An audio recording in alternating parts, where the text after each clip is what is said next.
Chapter 12. Our Lord's Beloved Power. Om Jnana-timirandasya Jnananjana-shalakaya Chakshur Unmilitang Yena Tasmai Shri Gurave Namaha. Vanchakalpatrubhyascha Kripa-sindubhya evacha Patitanam Pavanebhyo Vaishnavebhyo Namo Namaha. Namo Mahavadanyaya Krishna Prema Pradayate Krishnaya Krishna Chaitanya Namne Gora Tvijay Namaha. Hey Krishna Karuna Sindhu Dina Bandhu Jagatpate Gopesha Gopika Kanta Radha Kanta Namostute Tapta Kanchana Gaurangi Radhe Brindavaneshwari Vrishabhanu Sute Devi Pranamami Hari Priye. Today is Radhastami, the appearance day of Srimati Radharani. In the scriptures, especially Sri Chaitanya Charitamrita, there is much glorification of Srimati Radharani. Hladini ra sara prema, prema sara bhava, bhavera parama kashtha, nama mahabhava. Mahabhava svarupa Sri Radha Thakurani, sarva guna khani Krishna kanta shiromani. From Sri Chaitanya Charitamrita, Adi Leela 4, 68 and 69. Quote, the essence of ecstasy is love. The essence of love is heart. And the acme of heart is called Mahabhava. And the personality of Mahabhava is our queen, Sri Radha Thakurani. She is the mine of all good, the jewel of Krishna's beloveds. End of quote. We can understand the identification of Srimati Radharani in this way. The power and the powerful are non-different, but when the power wants to play with the powerful, they are taking different forms. One is power and the other is powerful. Radha Krishna Pranaya Vikriti Hladini Shaktir Asmad Ekatmanav Api Bhuvi Pura Deha Bhedangatau Tau Chaitanya Kyang Prakatam Adhuna Tad Dvayang Chaikyang Aptam Radha Bhava Jyoti Suvalitang Naumi Krishna Svarupam. Chaitanya Charitamrita Adi Leela 1:5.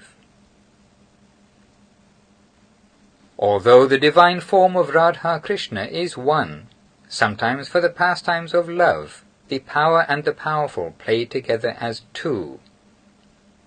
There we will see Hladini Shakti playing with Krishna in full love, beauty, charm and affection. That is the form of Srimati Radharani.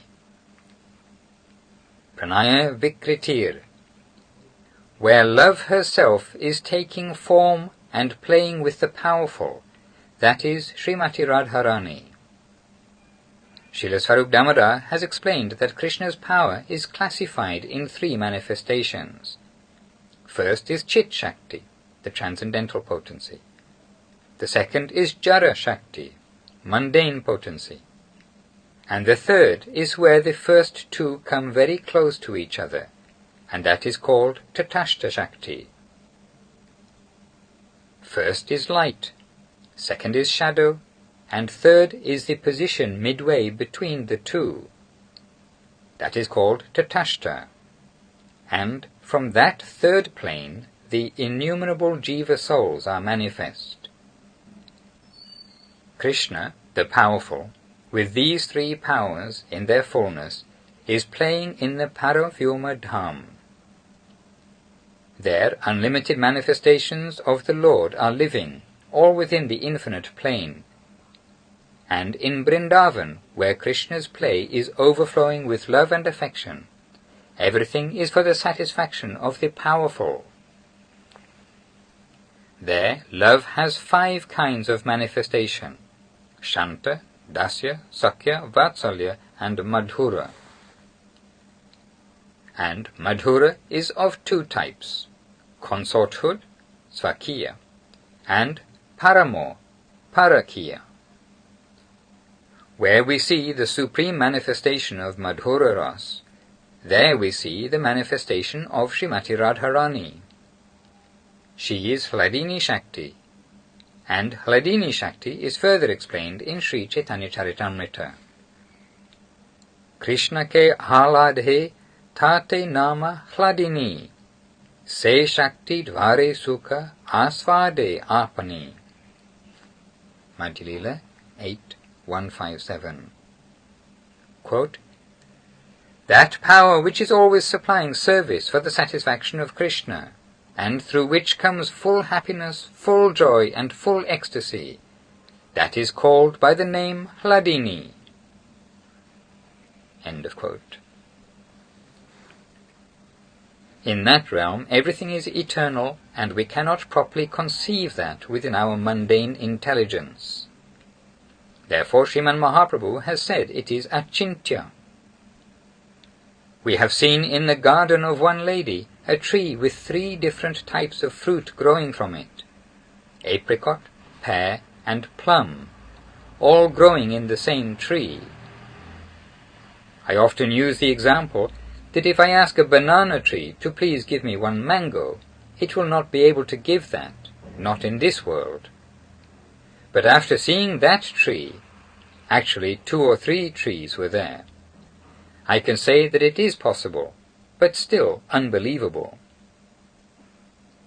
So if in this mundane world it is possible, then why not in the transcendental world? Chintamani prakarasatma sukalpa vriksha lakshavriteshu surabhira vipalayantam Lakshmi sahasra shata sambrama sevyamanam Govindam adipurusham tamahang bhajami. Sri Brahma Samhita 5.29. Quote, surrounded by millions of wish-fulfilling trees, in abodes made of multitudes of wish-yielding gems, he who tends the ever-yielding cows, and who is perpetually served with great affection by hundreds of thousands of Lakshmis, the primeval Lord Govinda do I worship. End of quote. The explanation of Goloka Dham given in Sri Brahma Samhita is inconceivable from this plane, but it exists eternally, and there all play is going on by the power of Srimati Radharani. She is always trying to satisfy Krishna in so many ways. Her form is most beautiful, and Krishna is also so nice and beautiful, and when they are playing together, the whole transcendental universe also plays through that mood of their love. Here is the shadow universe, where Jara Shakti is the power, and that power is also eternal. Still, in the shadow we cannot clearly see everything. The shadow of my hand will not show the color of my hand, and many other things are unmanifest in the shadow. That Jara Shakti can also be divided into 3, gross matter, subtle matter, or the mental plane, and the ego, or ahankar. These 3 cover the jiva soul, so we are unable to perceive our real self. Where the play of the power and the powerful is always manifest, that is called Vaikuntha Loka, and there unlimited manifestations of the Lord are playing eternally. And where that play is supreme, where the principal manifestation of the power and the powerful is to be found, that place is called Goloka Vrindavan. There the powerful is known by many names: Krishna, Nanda Nandana, Yashoda Nandana, Shyama Sundar, Govinda, and many more. And the power is manifest fully as Srimati Radharani, and she also appears in many divine forms, the Sakhis, the Manjaris, and others, for the service of Krishna. It is said in Sri Chaitanya Charitamrita, Krishnera yateka khela sarvotama nara lila nara vapu tahara swarupa Gopavesha Venu Kara Navakishora Navavara Nara Lilara Hoya Anurupa. Madhya Lila 21.101. Quote, the most supreme form of Godhead is Krishna, who plays in his eternal divine pastimes, just like a human being, an ever-youthful cowherd boy of Vrindavan. He enacts his pastimes, always playing his flute and dancing expertly. End of quote. The devotees here in this mundane world, those who have received exclusive devotion through the mercy of the power, they can see the pastimes of Krishna, and they are distributing that to us through the scriptures, through themselves, and through their agents, the rishis, munis, and sadhus. Sometimes Krishna himself, with his full paraphernalia and associates, reveals himself in this material world, and that is called Leela. Leela means that which looks like our own activities, but is not exactly that. Similarly, yet entirely different. Ashtavingsha chaturyuge dvaparera sheshe vrajyara sahite hoya krishnera prakashe. Adi Leela 3.10. When Krishna appeared in Dvapar Yuga, the Yuga avatar Krishna and the original powerful Krishna manifested in this mundane world in a combined way. In Dwarka, Mathura and Vrindavan, Krishna manifested himself in different ways. They are all eternal and transcendental, but there is some difference.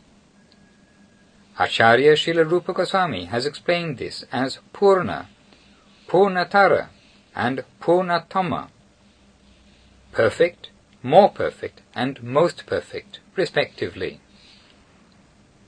Those pastimes begin with the Janma Leela, the appearance of Lord Krishna. Krishna says in Srimad Bhagavad Gita 4.9, Janma karma chame divyam evang yo veti tatvataha tyaktva dehang punar janma naiti mam eti sorjuna. Quote, those who can properly understand veti tatvataha, my birth and activities, they will never again be subject to the cycle of birth and death. End of quote. So, who can really understand that? His birth and death are not the same as ours. They are like the rising and setting of the sun. Surya is rising and setting in the path of our vision, but he is not born at sunrise and does not die at sunset. Krishna's birth and death is something like that. When the power herself, Srimati Radharani, appears in this world, along with the powerful himself, Sri Krishna, she is fully replete with all beauty, all charm, all love, all affection, and all harmony. And when their play is moving in Vrindavan, the whole atmosphere, the plants, the trees, the earth, everything, is Purna, perfect. Shriyaha kantaha kantaha parama purushaha kalpa taravo druma bhumish chintamani ganamayi toyam amritam kathaganang natyang gamanang api vangshi priya sakhi chid anandam jyotihi param api tad ashvaryam api cha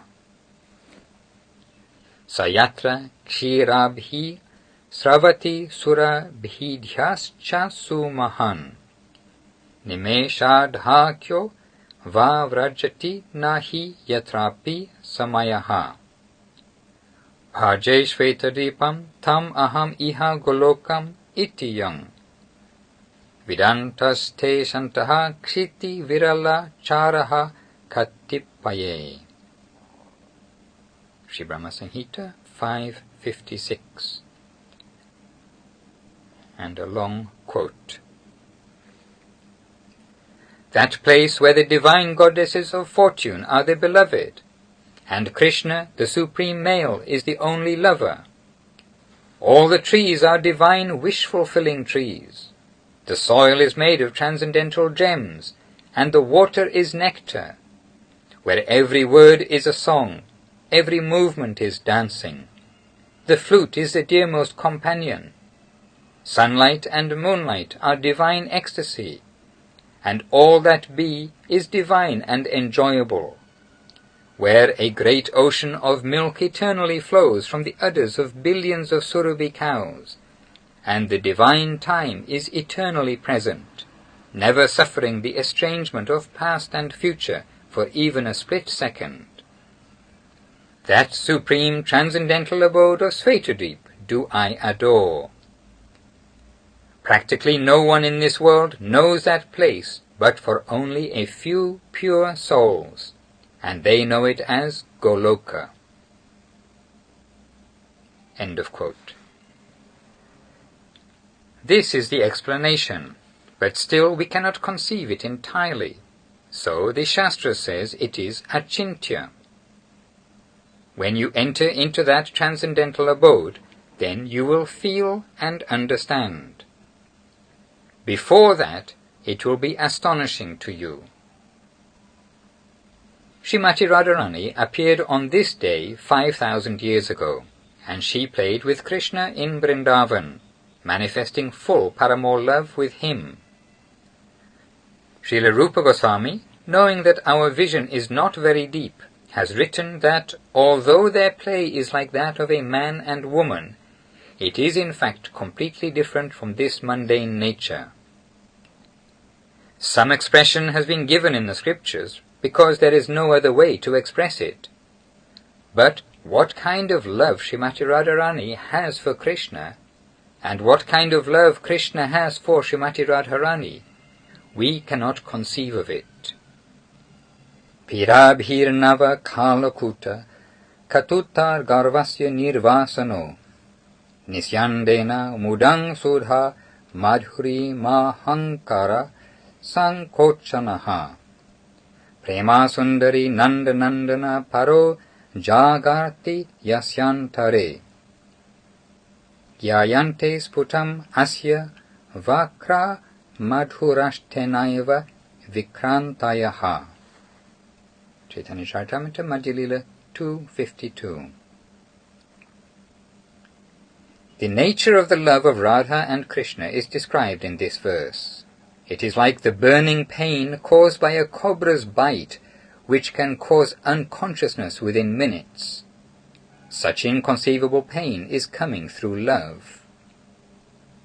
Similarly, the happiness coming through that love is like all ecstasy coming together, taking form and giving inconceivable joy in the heart. Akaitava Krishna prema yena jambunanda hema se prema nriloke na hoya yadi hoya tara yoga na hoya tabe viyoga viyoga hoyale keha na jiyaya. Madhya Lila 243. Who has that type of love for Krishna, he cannot be separated from that in any way at any time. And if somehow separation does occur, then he or she must surely die. Srila Rupa Goswami has written, Disi disi rachayanting sancharen netra lakshmi vilasita kuralibhi kanjari tasya kelam Hridaya madhupa malling vallavadhisha suner akila guna garbhirang radikam achayami. And Sri Prabhupada Saraswati has given the following verse in praise of Srimati Radharani. Yasya kadapi vasananchala kelanota danya tidhanya pavanena kritatamani yogindra durgama gatir madhusudanopi tasya namostu vrishabhanu bhuvodishepi. The meaning is a very high matter to discuss in a public meeting. Our Gurus have given very strong caution in this regard, and that is always checking our tongue. Srila Guru Maharaj has written that Shukadev Goswami, Lord Shiva and Lord Brahma all have given indication from afar. Shuka, Shiva, Brahmadi, Samanitang, from Srimad Bhakti Viraha Dashakam. But all are reluctant to take the name of Srimati Radharani publicly. And why is that?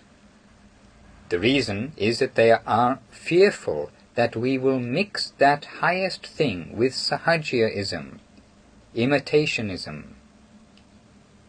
A warning is given in the Srimad Bhagavatam itself.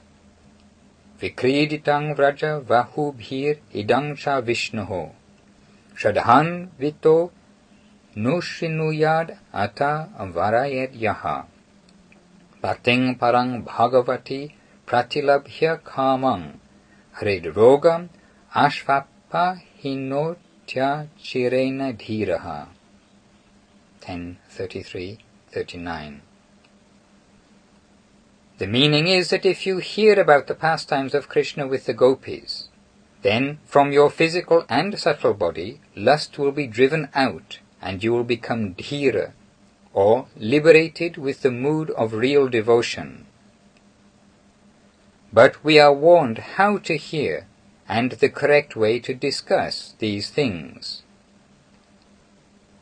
This is also given in this verse, Shradhan Vitaha and Anushrinuyat. First, strong faith in those pastimes is necessary. And secondly, you must hear those pastimes only from a perfect master, who is himself liberated and in full knowledge. Without fulfilling these two conditions, if you try to discuss these matters, you will be in a very dangerous position. Naitat samacharej jatu manasapi hyanishvaraha vinasyat yacharam maudhyat yatarudro ti jang visham. Srimad Bhagavatam 10:33-30. Without following the proper course, to hear and discuss these things will be as dangerous as trying to drink poison in imitation of Lord Shiva. These things must be heard, but strictly under the guidance of an expert, otherwise you will lose. We can discuss these shlokas of Prabhupada Saraswati a little, but I do not like to enter into that in public. Rather, I will try to glorify our Lord's beloved power in another way. Before I began today, we sang Shri Shri Radhika Stuti by Srila Rupa Goswami. There he is glorifying Srimati Radharani. Radhe Jaya Jaya Madhava Dayate. She is the dearmost power of Krishna, Madhava. Srila Rupa Goswami Prabhu has used this word Madhava. Ma means Lakshmi Devi, and Lakshmi Devi also wants entrance into the Rasa Leela of Sri Krishna. When Krishna shows his majestic form of Narayan, the power there is Lakshmi Devi. In Narayan we will find Dasyaras and Ardha Sakya, half friendship. No one will say to Narayan, "Oh, my friend Narayan, please come here." But that is possible with Krishna. After tasting a very sweet fruit, we cannot then offer that to Narayan. But again, that is possible with Krishna. So we can say that a more beautiful relationship is found with Lord Krishna. We can play with Krishna, but we cannot play with Narayan. Lakshmi Devi is always serving Narayan in a very honorable way, whereas the gopis are treating Krishna as their boyfriend. And so Lakshmi Devi aspires to enter into that group. The Leela of Sri Ramachandra is also different to that of Krishna. Sri Ramachandra is so beautiful that the rishis of Dandakaranya want to play with him. They offered to take the form of girls to play with him, but he told them, "It is not possible in this avatar, but when Krishna appears in Dwapar Yuga, then you can take the form of girlfriends and play with me. But that form must be Krishna." Krishna has 5 kinds of relationship with the devotees, and this is not found in any other manifestation of the Lord. Srimad Bhagavatam says, "Ete changsa kalaha pungshaha Krishnastu bhagavan svayam indrari vyakulang lokang mridayanti yuge yuge." 1:3:28. And in Brahmasamhita 5:1, "Ishvaraha paramaha Krishnaha Satchit Ananda Vigraha Anadir Adir Govindaha Sarva Karana Karanam." Sarva Karana Karanam means the cause of all causes and the creator of all creators. Transcendental or mundane, he is the supreme original. Reality is for itself and by itself. If reality was existing for another, then that other would hold the highest position. Even Narayan cannot claim the position of Krishna. In the abode of Narayan there are 2.5 rasas existing there. In Dwaraka Leela we see that Krishna has 16,108 queens, and they are all married to Krishna. But in Brajadhama, Krishna has no marriage relationship. There his relationships are all paramour. In this world, that relationship is very bad.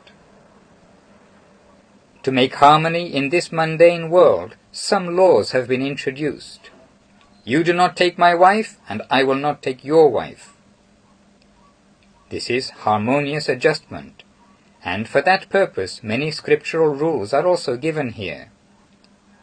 But where nothing bad can exist, that plane where nothing can be touched by anything dirty, there paramour love is super beautiful. There only the consciousness of the paramour is present, and through that consciousness they are tasting paramour love. That is so beautiful, surpassing the beauty of even consorthood. We may not be able to conceive of that from this plane, but the scripture can see, and it is existing there. And from time to time it is revealed here. Shri Krishna Chaitanya Prabhu Jive Doya Kori Svapashada Sviya Dhamma Saha Avatari. When Krishna mercifully wants to show his pastimes in the mundane world, he reveals that along with all his associates and paraphernalia. When Krishna appears, then Srimati Radharani also appears as the full power, along with all of her associates. Perhaps you have heard how she appeared. One day Vrishabhanu Raj, while at the river Jamuna, saw a small baby girl lying in a lotus flower. He was very surprised, and so he took that baby girl and gave her to his wife, Mother Kirtida. When everyone heard, they were delighted that Maharaj Vrishabhanu and Mother Kirtida had got a daughter. Everyone believed that she was their daughter born from a lotus. That is the nature and devotional mood of the faithful plane. Everyone worshipped Vrishabhanu Raj and Kirtida, praising them for their beautiful daughter, but she would not open her eyes.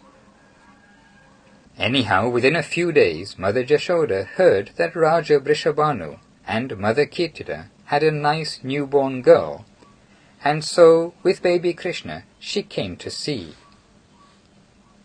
When Mother Yashoda took that beautiful girl on her lap, Krishna also tried to see, and when Krishna was looking into the face of Radharani, she opened her eyes for the very first time.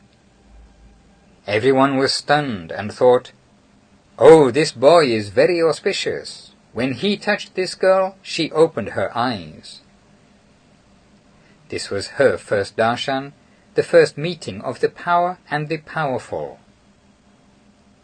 Then later Radharani was growing up in the house of Maharaj Vrishabhanu, and she was very beautiful and very intelligent and qualified in so many ways.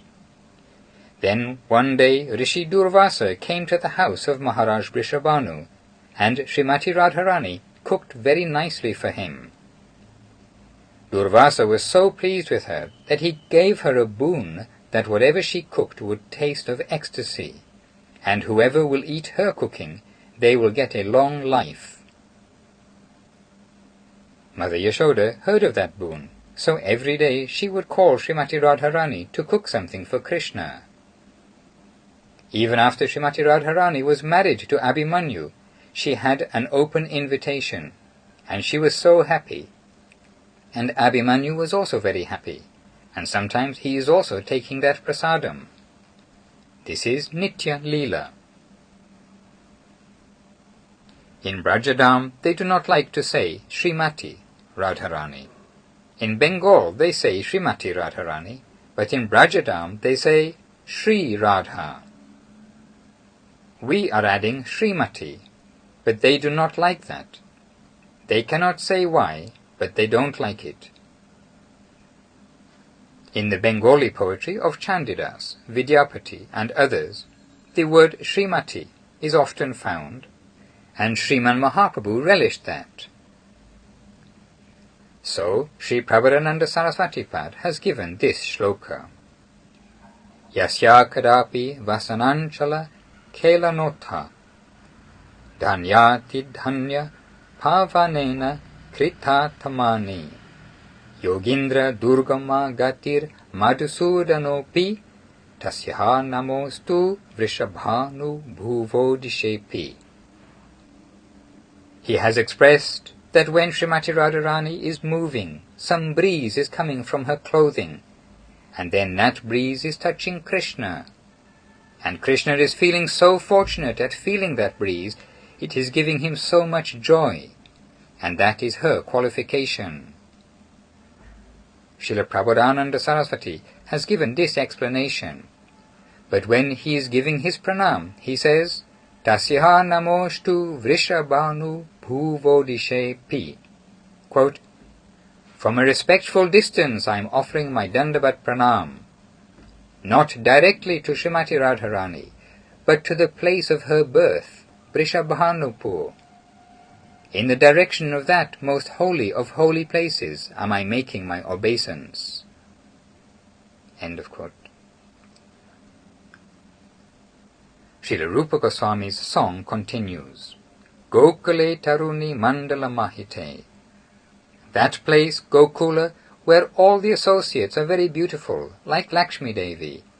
There they are all charmed to see the exquisite beauty of Srimati Radharani, who is always decorated with many beautiful garments and scented flowers.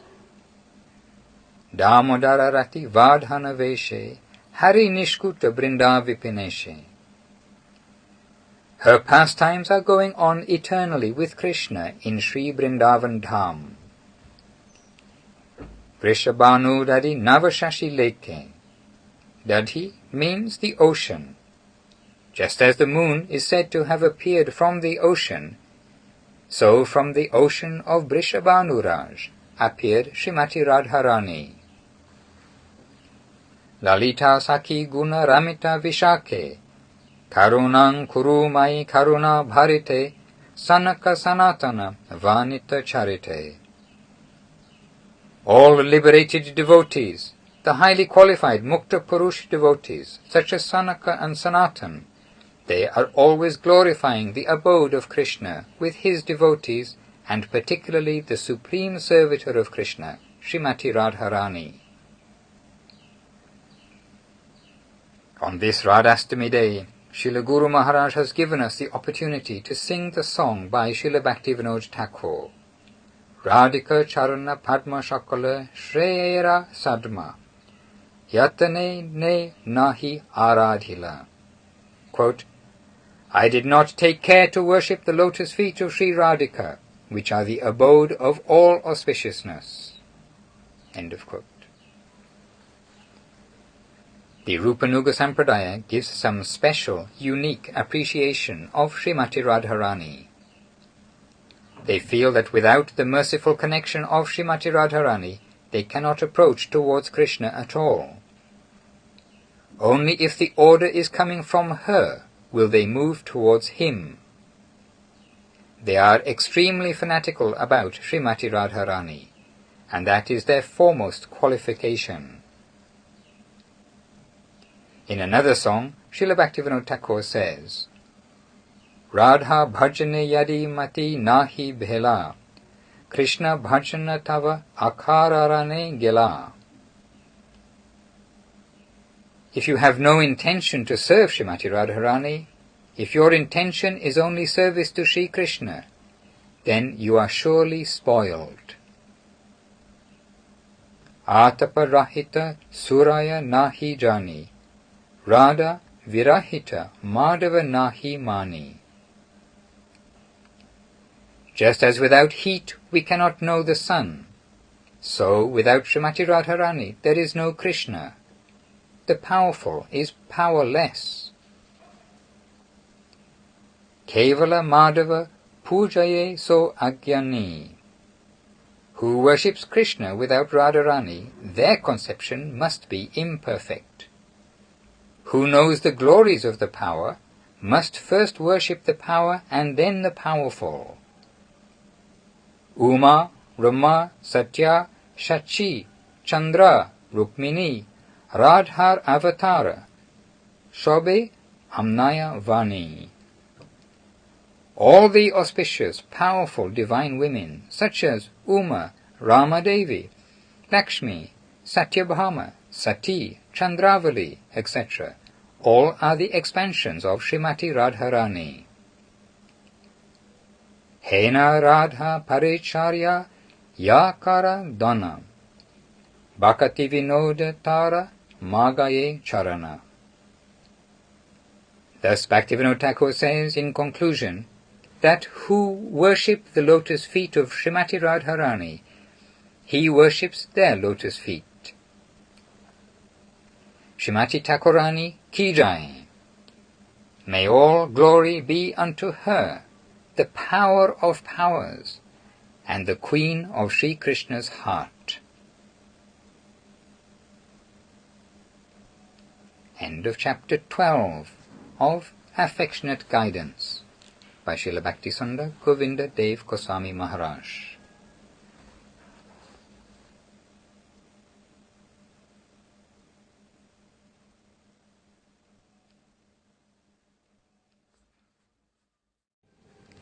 Reading Affectionate Guidance, Chapter 13, The Plane of Dedication. Devotee. Maharaj, could you explain the significance of the worship of Nrsingadev in the Gaudiya Vaishnava Sampradaya? Srila Govinda Maharaj replies, Nrsingadev is described as Bhakti Vigna Vinashana. He is the killer of all the obstacles on the path of devotion. If the devotees make their obeisance to Nrsingadev and he is happy with them, then he will remove all the obstacles to their devotional life. The service of Nrsingadev is in Shantarasa, and although the Gaudiya Vaishnavas are praying to other forms of the Lord, such as Rama, Nrsinga, Vamana, etc., their only prayer is, Make me perfect for the worship of Sri Krishna. This is the line of Gaudiya Vaishnavas. They are not exclusive worshippers of any other incarnations of Lord Krishna. They exclusively worship Krishna, and more explicitly only that Krishna who is worshipped by Srimati Radharani, who receives the service of Radharani, and who has so much love for Radharani. That is the Krishna worshipped by the Gaudiya Vaishnavas. Actually, in his exclusive devotional mood, Srila Guru Maharaj was not so enthusiastic for the devotees to visit Nrsinghapalli and worship Nrsingadev there. The worship of Nrsingadev is not in the line of exclusive devotion to Krishna. Of course, this is a very subtle point, and it should not be considered as an offence to Sri Nrsingadev. What was the mood and conception of Guru Maharaj, I can convey that to you. When devotees wanted to go to Nrsingsapalli, Guru Maharaj would say, "Why are you going to Nrsingsapalli? You pray to Nityananda Prabhu, and he will give everything to you." But our intelligence and mentality are always mixed with mundanity, so sometimes we may think that Nrsingadev can give us more help in our devotional life. It is true that Nrsingadev can give us much help, but the Gaudiya Vaishnavas are not thinking in that way. They worship Nrsingadev and make their Dandavat pranams to Nrsingadev, but all their attention will be under the guidance of Radharani for the service of Krishna. This is the Gaudiya Vaishnava line. We have heard from Guru Maharaj that Srila Bhaktivinoda Thakur would often chant on the roof of his house, and every morning at 4 o'clock a great wind would pass over his roof in the direction of Mayapur. Srila Bhaktivinoda Thakur expressed his understanding of this miraculous wind as being Nrsingadev every day going to see the arati of Sri Gauranga Mahaprabhu. So, although ordinarily it may be difficult to conceive, we can conclude that Nrsingadev is also very eager to see the worship of Sriman Mahaprabhu. Your father may be a very big, rich and famous man, and another's father may also be a very big, rich and famous man. You may have much wealth, and I may be poor, but I am steadfastly devoted to my father, even though my father may be poor, may not be important, or may not be famous. That is the mood of Gaudiya Vaishnavas. They do not care to know who is very big and who is very small. They only know their own Guru and their own path of life. In this way they are proceeding under the guidance of Sri Guru in the Rupanuga line, worshipping Nityananda Prabhu and Mahaprabhu, who is non-different from Radha Krishna. Their life's goal is shown by Rupa Goswami Prabhu, that under the guidance of Lalita Devi, we will give service to Radha Krishna, and our supreme guardian is Srimati Radharani. This is the exclusive mood of the Gaudiya Vaishnavas. In Nrsingsapalli you will see there are many people searching after mundane wealth. They are making puja to Nrsingadev, binding a stone to the tree and praying, "I need this, I want that." Somebody is asking Nrsingadev, "Please give me a child." Another is asking, "Give me some wealth." Another, "Cure me, O my son, from this disease." And they are hanging a stone, and after getting their desired result, they remove their stone and offer some puja to Nrsingadev. In this way, this mundane worship is being conducted in Nrsingsapalli. Sometimes our devotees, if they are very fickle and cannot understand, they think, "I would like to do some worship to Nrsingadev." And when they see this, they will also tie their rock to the tree and pray for something.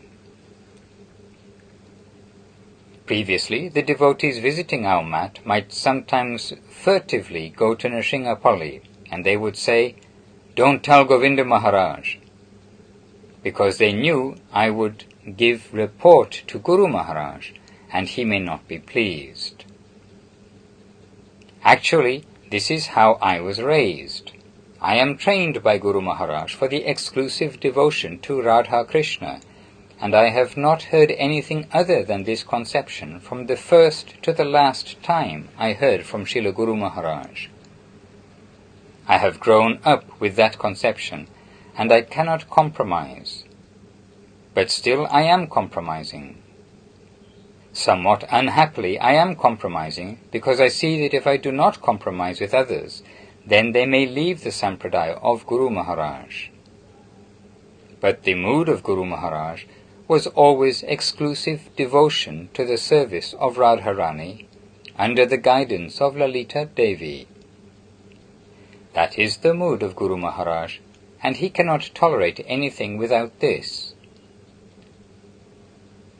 Before 1980, there were only a few devotees living in Guru Maharaj's mission, and those devotees were also not so qualified, but they were very affectionate and very attached to Guru Maharaj's lotus feet, and due to that attachment and affection, they were following his orders.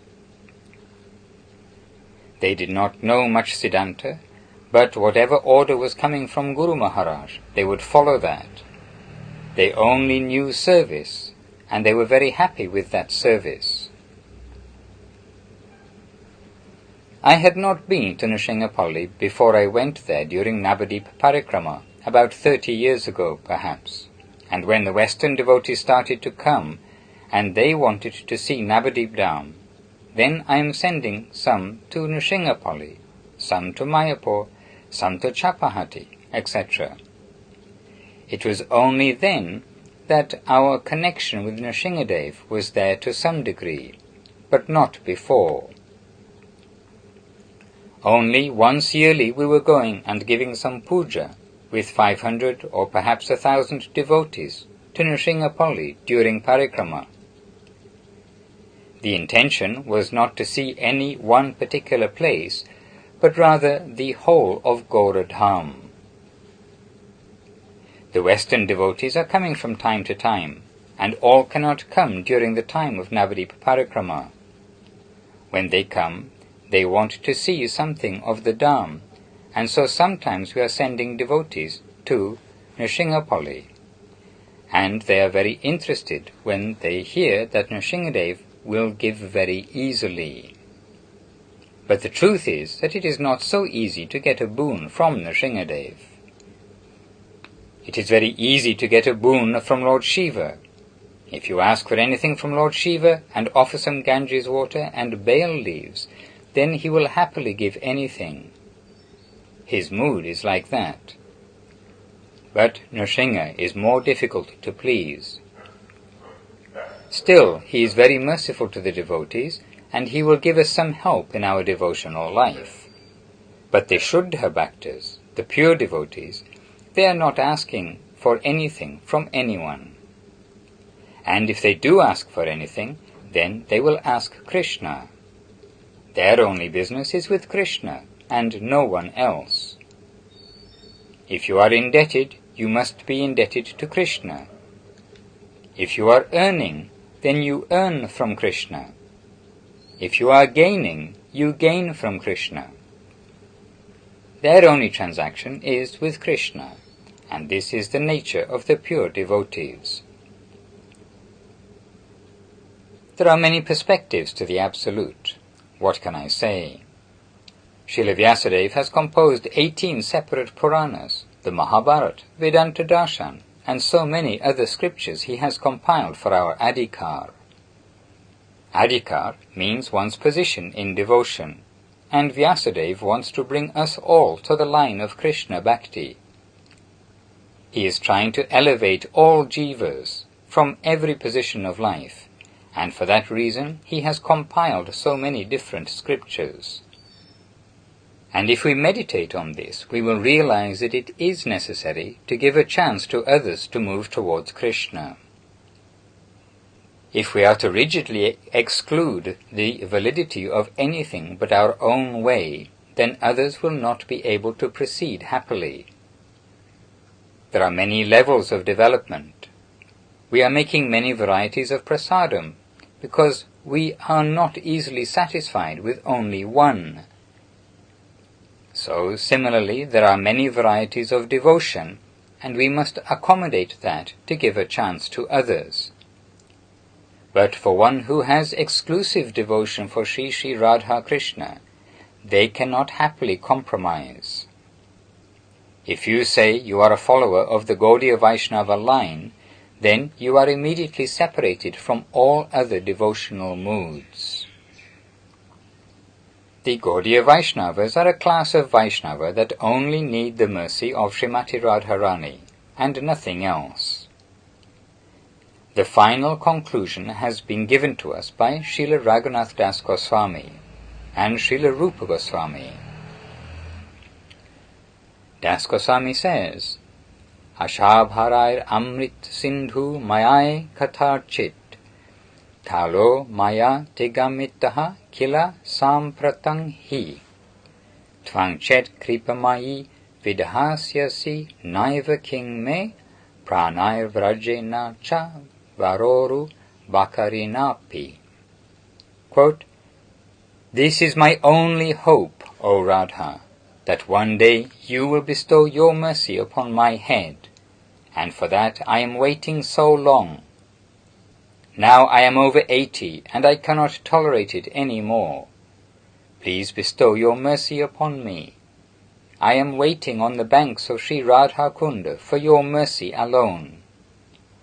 Without your mercy, I do not even want the mercy of Krishna.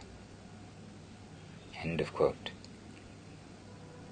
This is the expression, and this is the line of the Gaudiya Vaishnavas. They do not want the mercy of that Krishna who is not in the association of Radharani. Exclusive devotion of the Gaudiya Vaishnavas is shown in the line of Rupa Goswami. That is the supreme goal of life, the service of Radharani under the guardianship of her associates. Rupa Goswami has written, Virachaya mayi dandang dinabandhu dayamava gatir iha na bhavattaha kachit anya mamasti nipatta tu shattakotir nirbharang va navam bhash tad api kila prayodaha stuyate chatakena. Quote, I need one drop of water from the sky, but if it will not come, then I have nothing to do but to wait for that rain, and that will be my only sustenance. That is your mercy, and sometimes a thunderbolt may come, but I must tolerate that.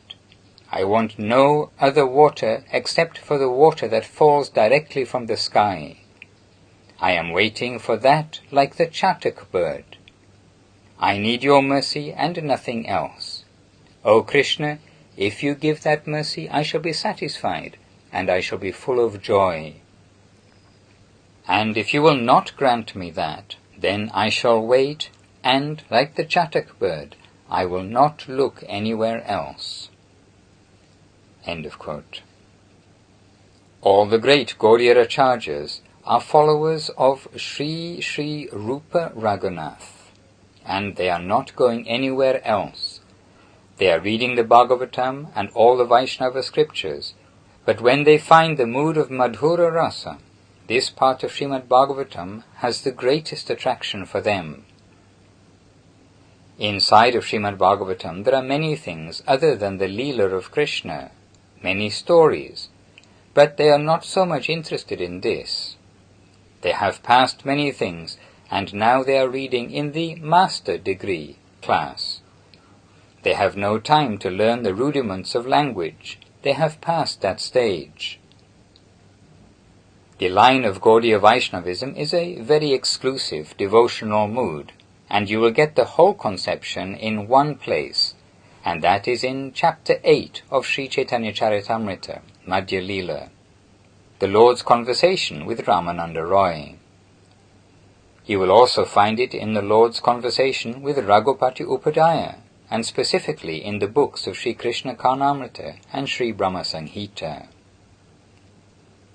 Venongvanantam Aravinda Dayalataksham Varhavatansham Asitam Buddha Sundarangam Kandarpakotika Maniya Vishesha Shobhang Govindam Adi Purushang Tam Ahang Bhajami. Sri Brahma Sanghita 5:30.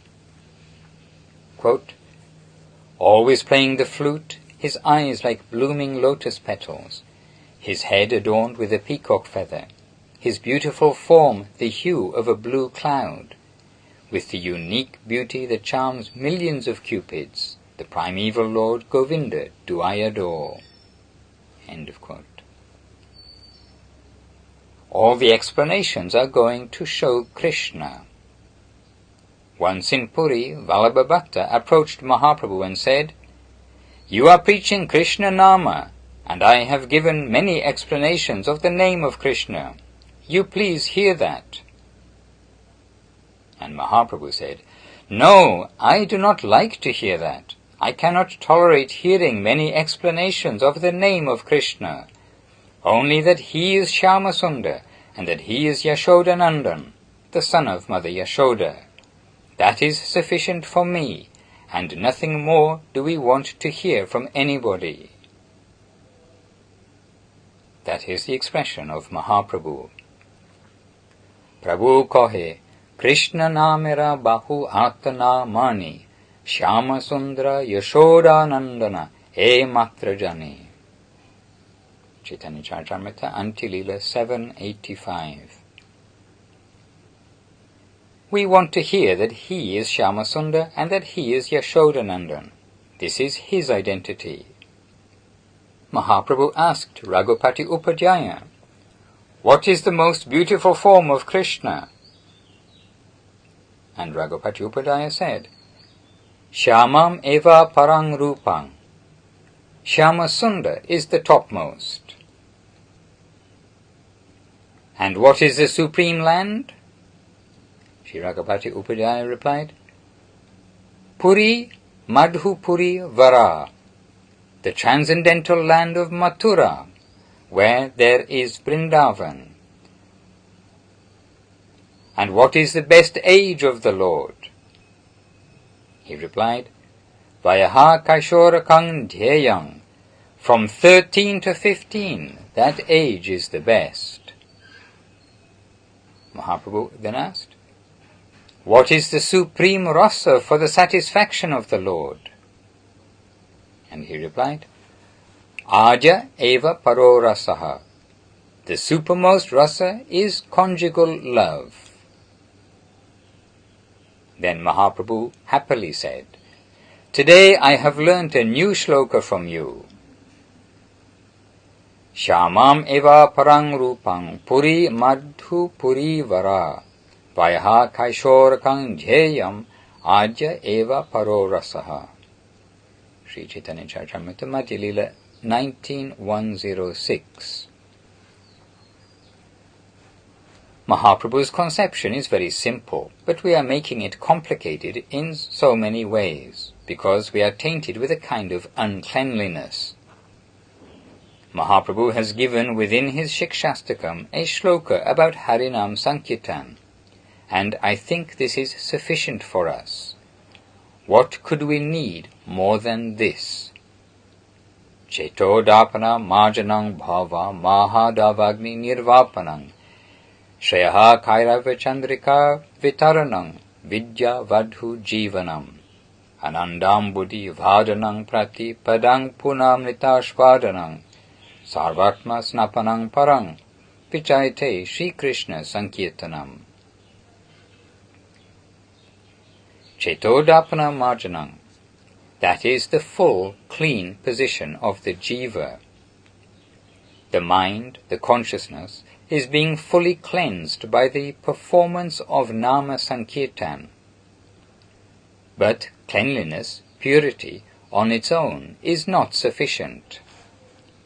When you are cleaning something, all the dirt that will come out as a result, you will have to do something with that.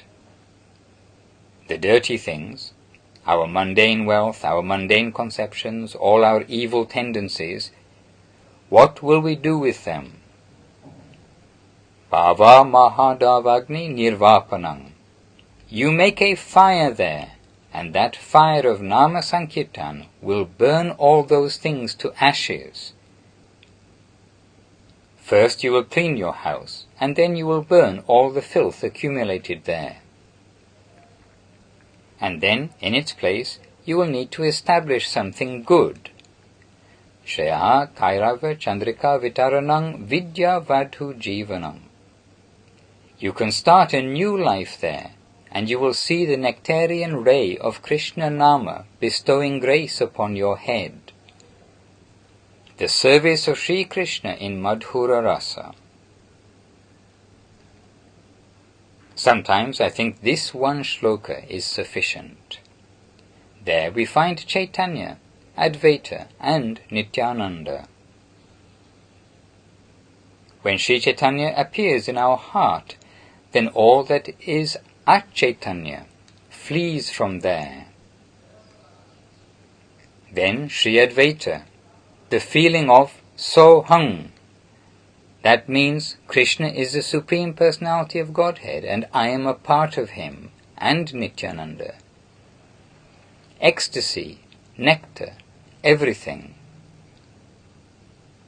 Through the chanting of Harinama, the non-different form of Krishna, the pastimes of Krishna will play in the heart.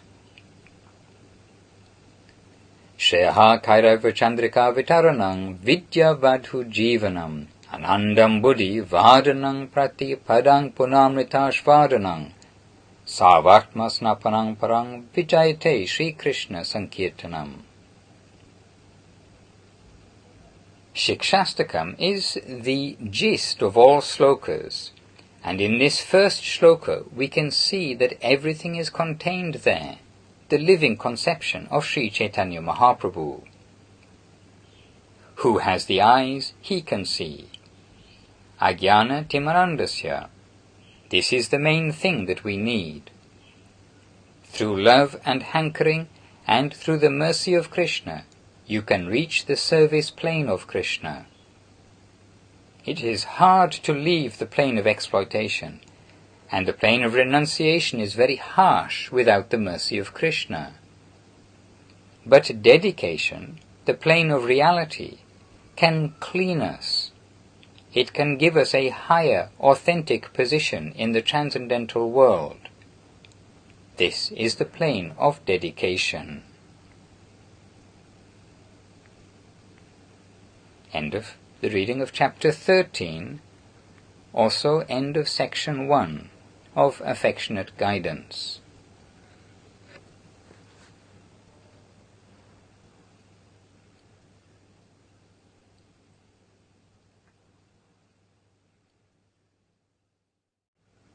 Reading Affectionate Guidance, section 2, Biographical. Chapter 14.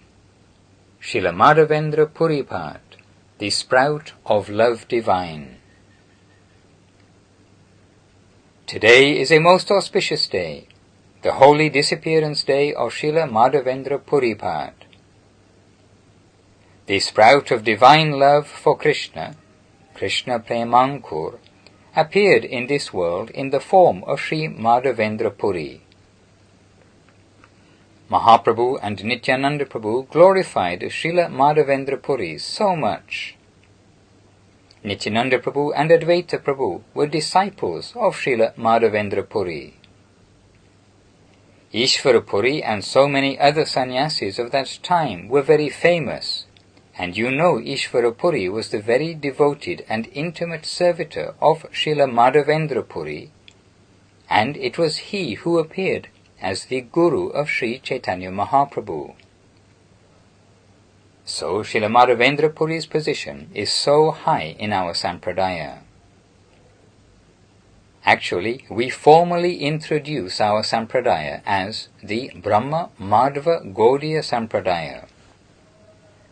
But Madhavacharya received initiation from Vyasadeva in Badrikashram, and Vyasadeva received initiation from Narada Goswami, and the famous Narada Goswami is both the son and disciple of Lord Brahma, and Brahma was initiated by Krishna.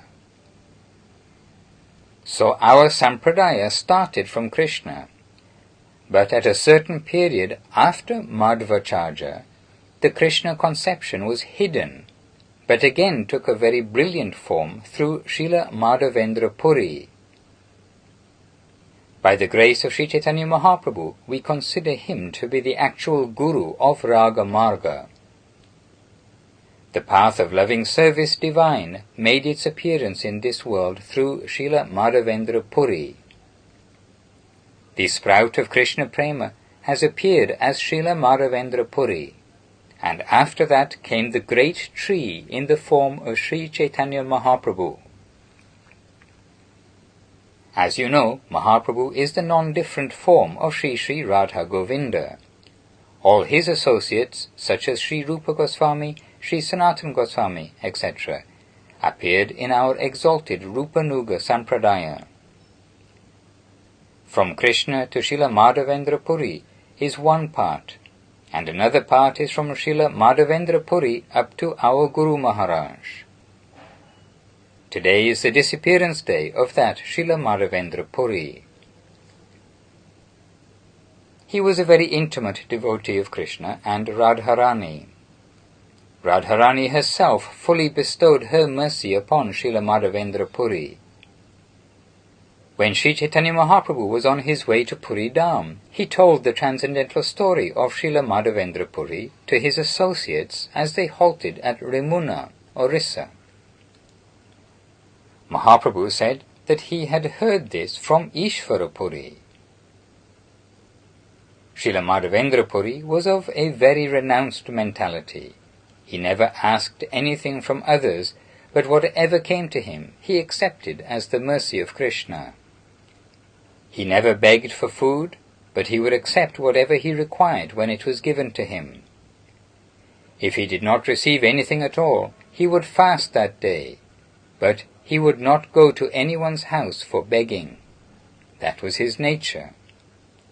He was always chanting the name of Krishna. In this way he circumambulated all over India, especially Vrindavan.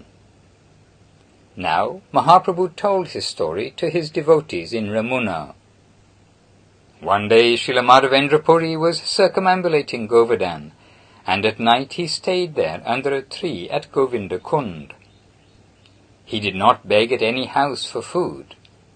Krishna appeared to him in the form of a cowherd boy, bringing milk. Krishna said, "O Puri Gosai, I see that you don't go to anyone's house for food.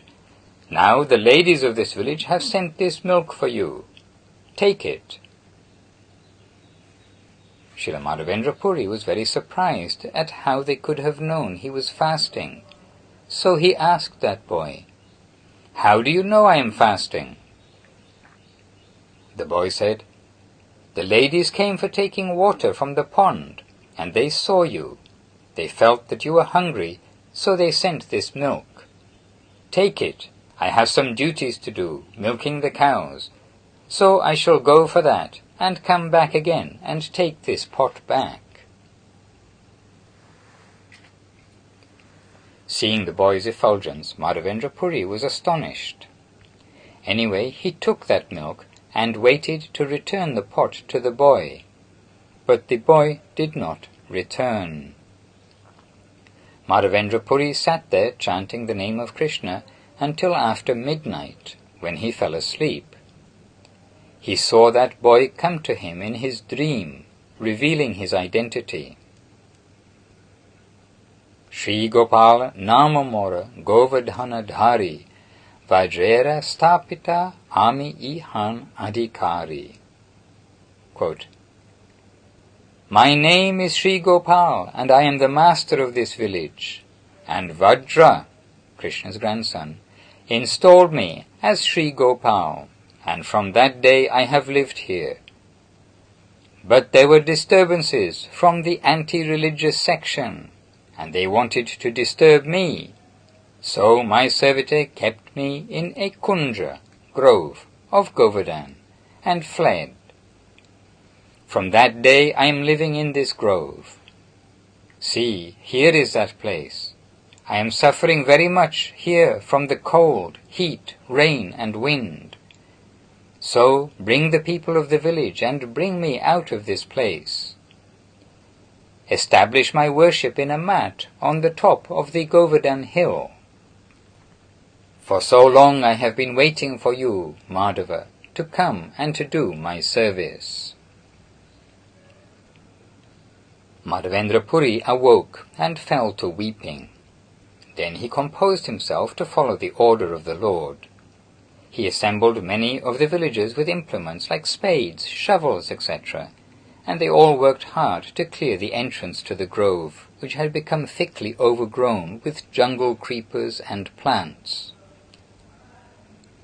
The taco was extremely heavy, and only the strongest men together were able to lift him. Then Madhavendra Puri had them bring him to the top of Govardhan Hill, where he was placed on a large rock altar, with another rock behind as a support. Madhavendra Puri arranged many brahmanas for the Lord's grand worship.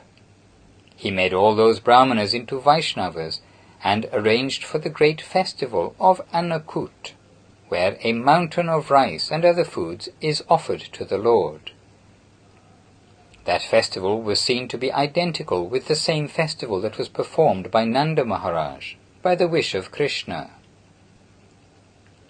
The news spread, and thousands of people from different villages attended that festival with great joy. Everyone was astonished to see the transcendental power of Sri Madhavendra Puripad. There were hundreds of different preparations offered to the Lord, yet that night Madhavendra Puri put the Lord to rest, and himself took nothing but a little milk. And every day there was such a grand festival. Madhavendra Puri accepted as disciples 2 of those brahmanas, and they continued the worship of Gopal in a royal style, as befitting the Lord. Then Srila Madhavendra Puri got a dream in which Gopal told him to fetch Malaya sandalwood and have it smeared on his body to give him relief from the burning heat. Madhavendra Puri arranged for the Lord's proper worship in his absence and went to Bengal. At Shantipur he initiated Sri Advaita Prabhu. Then he continued on to Remuna in the south, 8 kilometers from Baleshwara. There he had the darshan of Gopinath. As before, he never asked anyone for food, but he wanted to know what was being offered to Gopinath.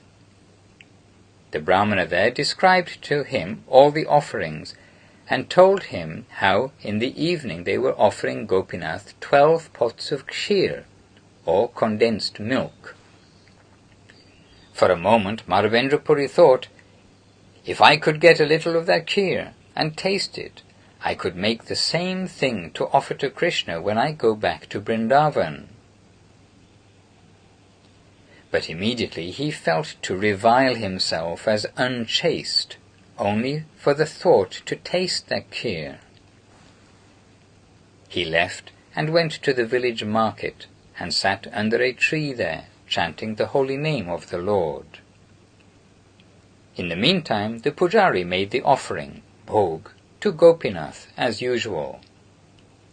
He or the other brahmanas there did not particularly think anything about Madhavendra Puri. After the offering, they all took the prasadam.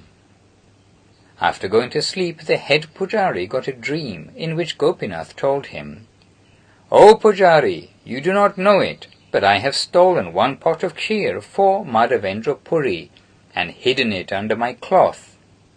He is my best devotee, and he has come here, and now he is staying in a marketplace. He is fasting. Go and give this kheer prasadam to him." You thought that you took 12 pots back out from the offering, but it is not so. By my illusion you took only 11 pots, and 1 pot is still underneath my cloth. Take that and give it to Madhava Puri. That pujari was astonished. Anyway, he went and opened the door and found the pot of kheer under the cloth of Gopinath. A beautiful fragrance emanated from that kheer prasadam. He immediately took it and went from one marketplace to another, calling loudly, "Kheera lahae, yara nama Madhava Puri, Tomalagi Gopinath, kheera kaila churi." Quote, "O Madhava Puri, where are you? Take this kheer. Gopinath has stolen it for you. He knows you are hungry, and he has stolen this kheer just for you. Where is the person called Madhava Puri? Madhavendra Puri was surprised and finally admitted his identity. I am here! And that Pujari glorified profusely, saying, Gopinath himself stole this kheer for you, so take it. Madhavendra Puri took that kheer. He was so much intoxicated with divine love, he ate that kheer prasadam with great ecstasy and kept the remains of the clay pot, tying it in a knot of his cloth. But, he thought, tomorrow this news would spread to all corners and everyone would consider him a great soul. So he fled Ramuna out of the fear of fame and went to Jagannath Puri. But when he arrived at Puri Dham, he found that everyone knew who he was and how Gopinath had stolen the kheer for him. The news had already reached Puri before him, so he could not conceal himself from anyone. As Krishnadas Kaivaraj mentioned in his Sri Chaitanya Charitamrita, quote, It is well known in the world that name and fame runs after those who are indifferent to it. End of quote. This is the nature of fame, and such was the case with Madhavendra Puri. When he was recognized by everyone, he also thought of the positive side of it, that he would be helped in collecting that sandalwood for Gopal. The king's ministers and entourage, and so many servitors of Sri Jagannath Dev came to see Madhavendra Puri, and he told them about his necessity. There would have been many dangerous obstacles from the Mlechas on the way from Orissa to the place where sandalwood was available, but by the king's influence he gained much help. The king also owned much jungle area containing sandalwood. He was given 2 men to help him carry that sandalwood, and they set out for Vrindavan. Ramuna is on the way to Vrindavan, so they stopped there. Again everyone recognized Madhavendra Puri, and he was received with great honor and reverence. The servitors of Gopinath gave him much kheer prasadam and other kinds of prasadam. That night again a dream came to him, in which Gopal told him, Myself and Gopinath are non-different. It is not necessary for you to bring this sandalwood all the way to Vrindavan. Offer it to Gopinath, and give full worship and regard to him with this sandalwood, and I shall receive it in that way. Madhavendra Puri was astonished, thinking, How merciful Gopal is to me! He has again instructed me. Then he engaged 2 more men to grind the sandalwood, and it was offered all over Gopinath's whole body for the entire summer season. Every day Madhavendra Puri joined the arati of Gopinath, and by the Lord's will thousands of people visited, and grand festivals were conducted by the grace of Srila Madhavendra Puri. Gopal was happy with his service. Gopal had told him, It is not necessary for you to return to Vrindavan, but you will see me here in Ramuna, and thus attain everything. Madhavendra Puri stayed there, and after that he departed the world at that very place of Ramuna. We have seen there the Samadhi temple of Sri Madhavendra Puri, a very small and charming temple. Thus Mahaprabhu tasted the ecstasy of the story of Madhava Puri. Madhavendra Puri, before he disappeared, was very much intoxicated by Krishna Prema, divine love, and he felt severely the separation of Krishna. He was always crying in that separation. Ishvara Puri served Madhavendra Puri for that last period of his pastimes in this world.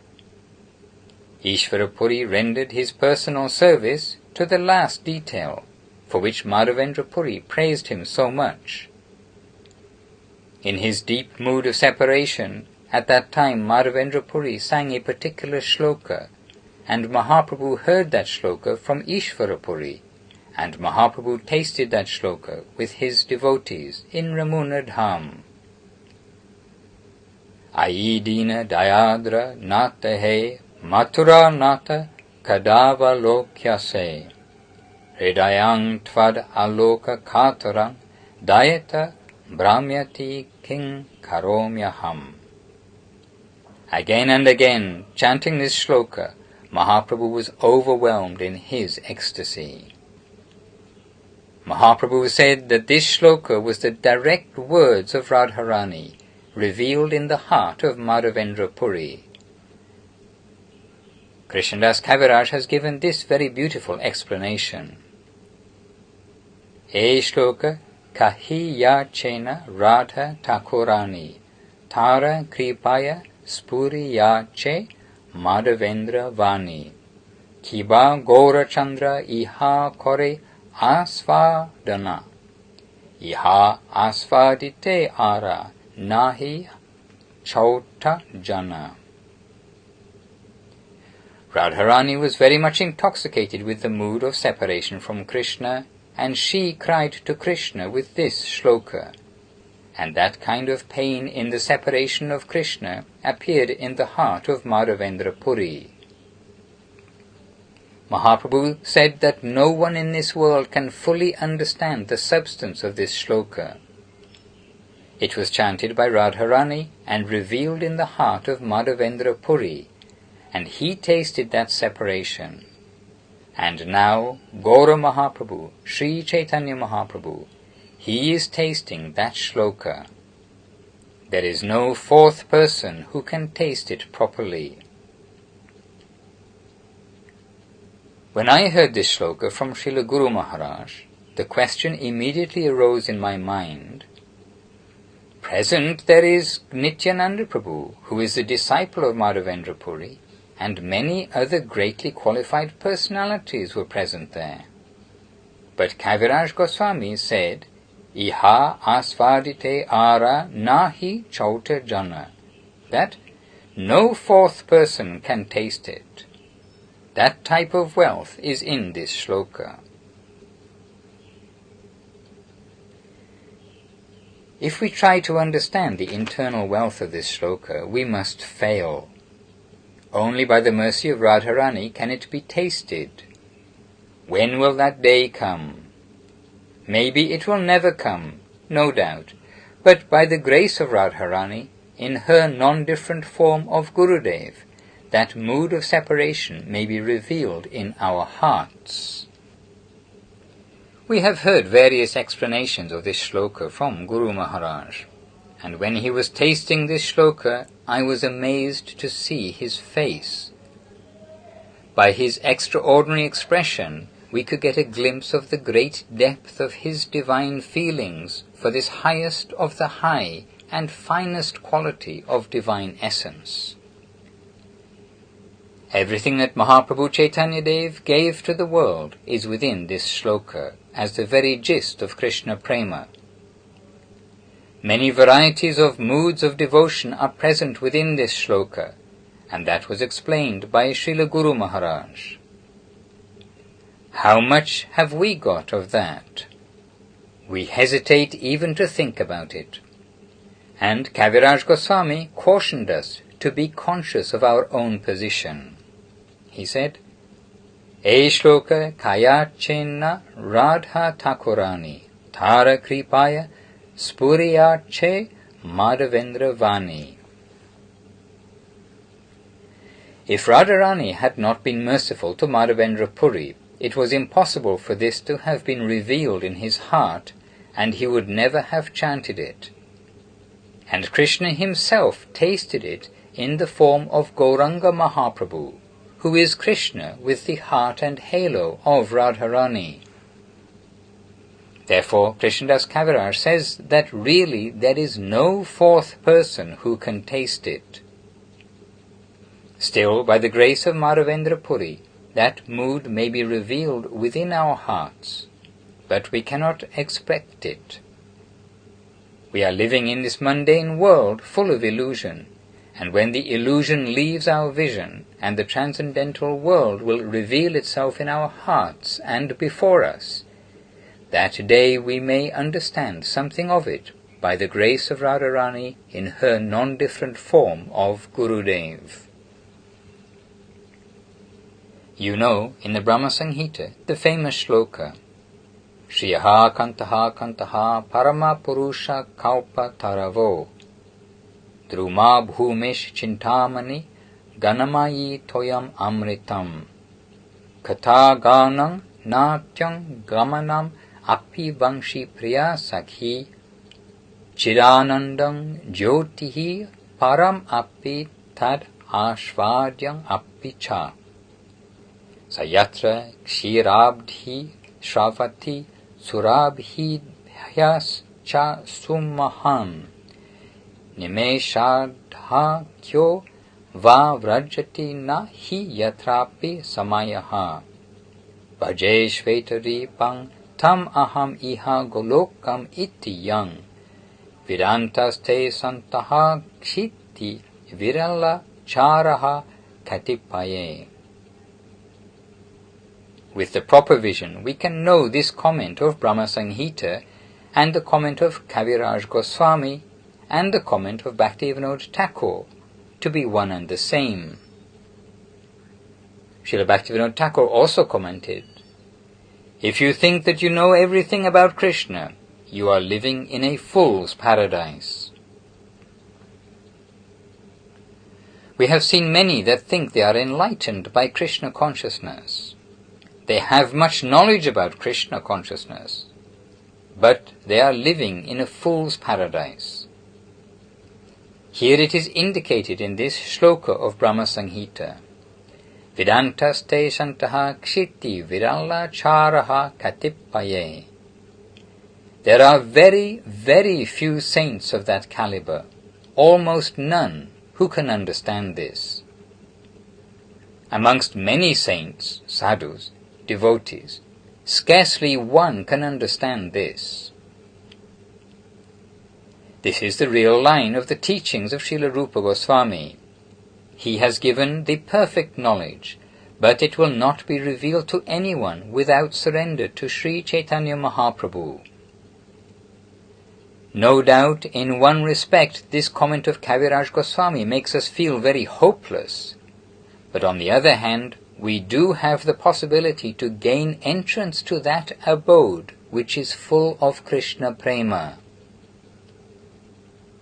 Chintamani prakarasadmasu kalpa vriksha lakshavriteshu surabhira vipalayantam lakshmi sahasra sata sambrama sevyamanam Govindam Adi Purusham Tamahang Bhajami. How sweet is this expression! Mahaprabhu himself brought this to the world. From here we cannot conceive the divine love of all the entities in that transcendental abode of Krishna. But one day, by the grace of Gurudev, it may be possible for it to be revealed in our hearts. Still, we are always hopeful, and we will not be satisfied with anything else.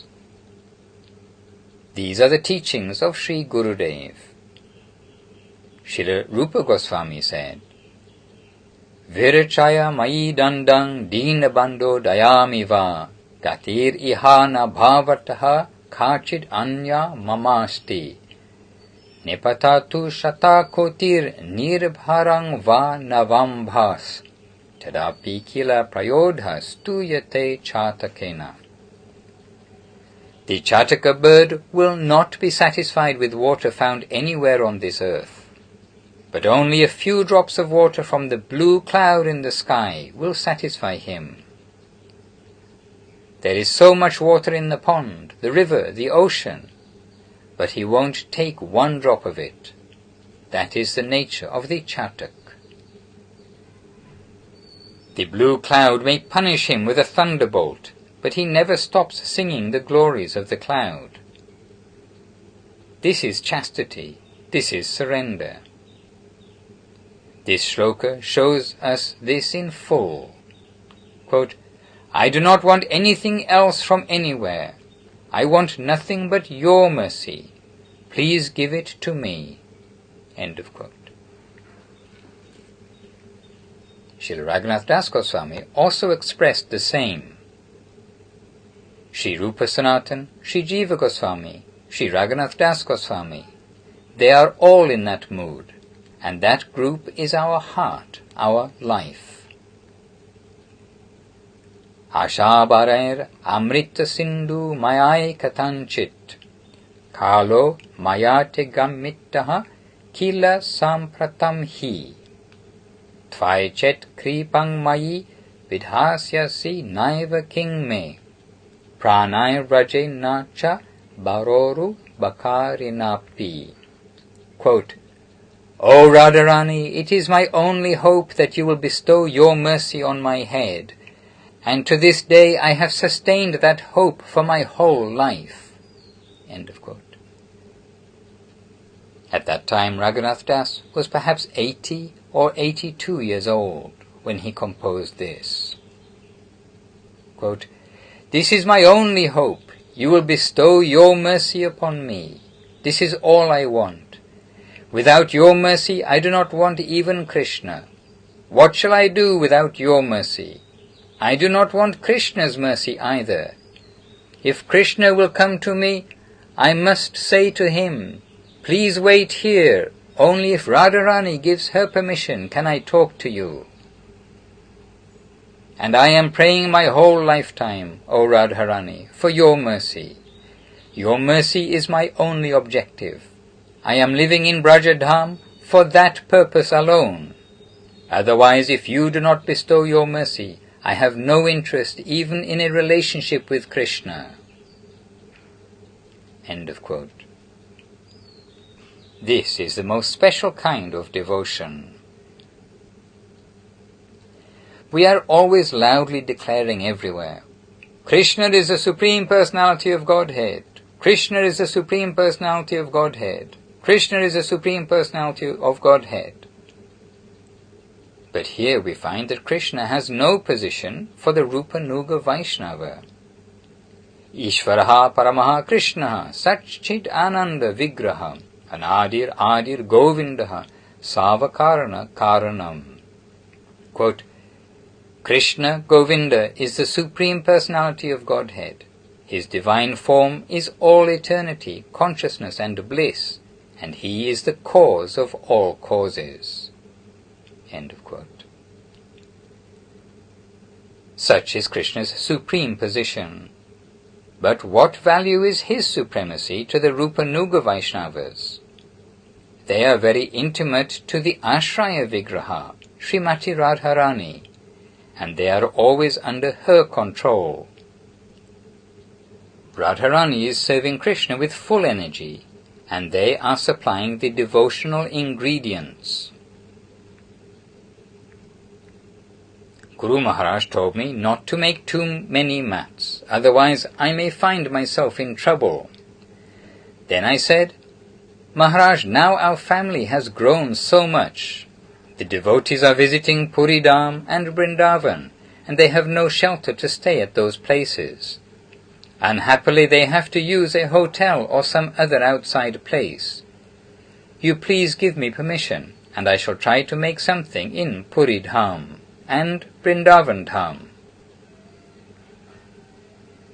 Srila Guru Maharaj agreed to make something simple in Vrindavan, Puri and Navadip.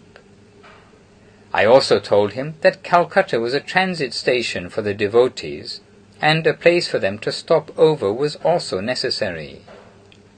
Srila Guru Maharaj also gave that permission.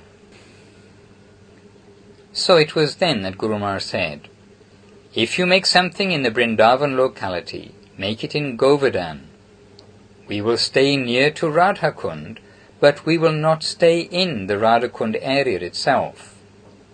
There, Radha Govinda are enjoying their pastimes, and they will stay at Radhakund. My Guru Maharaj, Prabhupada Srila Saraswati Thakur said, We shall go from Govardhan very early in the morning and on the order of Radharani we shall collect flowers at Kushum Sarovar, and collect milk from all around. Then we shall go to Radha Kund for service, and after Radha Govinda go to sleep, we shall return to our shelter at the lotus feet of Govardhan. So, if you want to arrange a place there, make it in Govardhan. That was the desire of Srila Saraswati Thakur and Srila Guru Maharaj. Anyhow, by the grace of Srila Guru Maharaj, we have made a place for the shelter of the devotees. Sri Dayata Das Seva Kunja has manifested there. We have named the ashram Srila Sridhar Swami's Seva Ashram. So the exclusive devotional line of Srila Rupa Goswami is very rarely achieved in this world. If anyone wants to get it easily, they will be cheated and they will fall into the black hole of Prakrita Sahajiaism, and they won't be able to come back out of it again.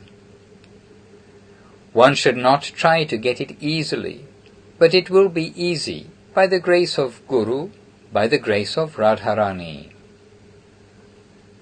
Before that, we must wait. And Raghunath Das Goswami showed us how much it was necessary to wait. He waited his whole life, and who is he?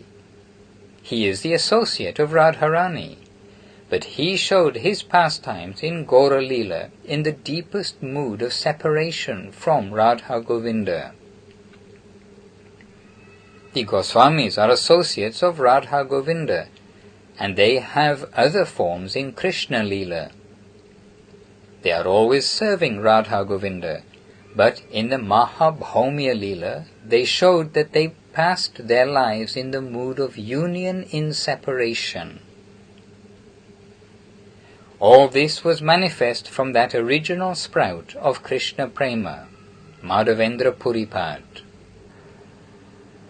Prabhupada Saraswati Thakur took the name of Madhavendra Puri in this way: Madhavendra Purivara Shishya Vara Shri Ishvara Nityananda Shri Advaita Vibhu Ishvara Puri Ke Dhanya Karilen Shri Chaitanya Jagat Guru Gaura Mahaprabhu. There's a Bengali proverb: know a disciple by his guru. Madhavendra Puri is great, and his great disciple is Ishvara Puri, and not only Ishvara Puri, but also Nityananda Prabhu and Advaita Prabhu. All were shown in this world to be his disciples. Their other forms in Krishna Leela are so exalted, and in this world they showed themselves to be great devotees of Madhavendra Puri.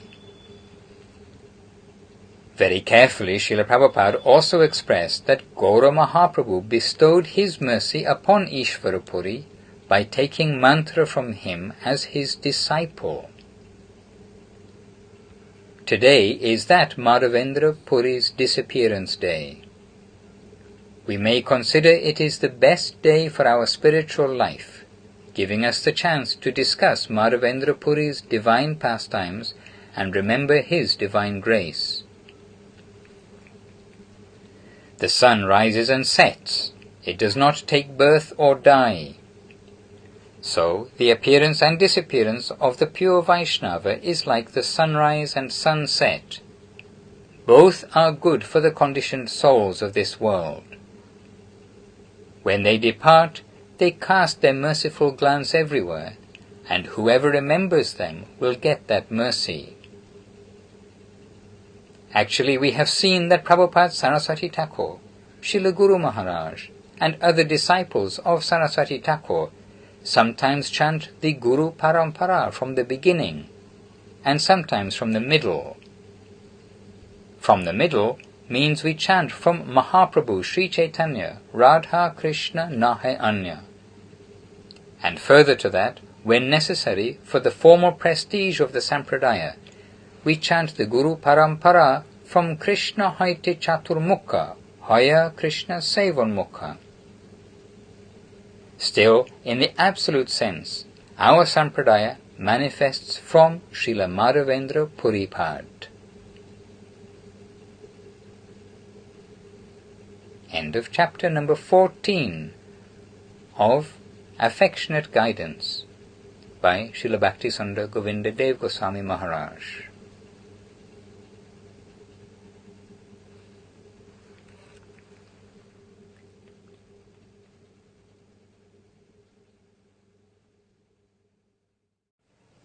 Reading Affectionate Guidance, Chapter 15, The Appearance of Sri Gaura Sundar. Within the sacred land of India, the holy footprints of the Lord and his devotees are a place of pilgrimage for the whole world. The 7 auspicious places in India that are said to award liberation are all found within those footprints. Among those holy places is Sri Mayapur, which is situated in Sri Navadip Dham. It is non-different from Mathura Mandal. Srila Vrindavan Das Thakur has written, quote, "There is no other village in the world like Sri Navadip, where Lord Chaitanya Gosai has descended." End of quote. Truly Sri Navadip Dham is the best of all, and there is no other place like it, since the most magnanimous, mercy personified Sri Gaura Hari appeared in this part of the world.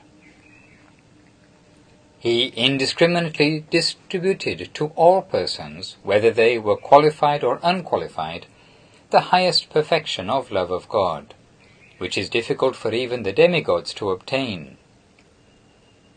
He has so generously distributed this highest gift even to the most fallen.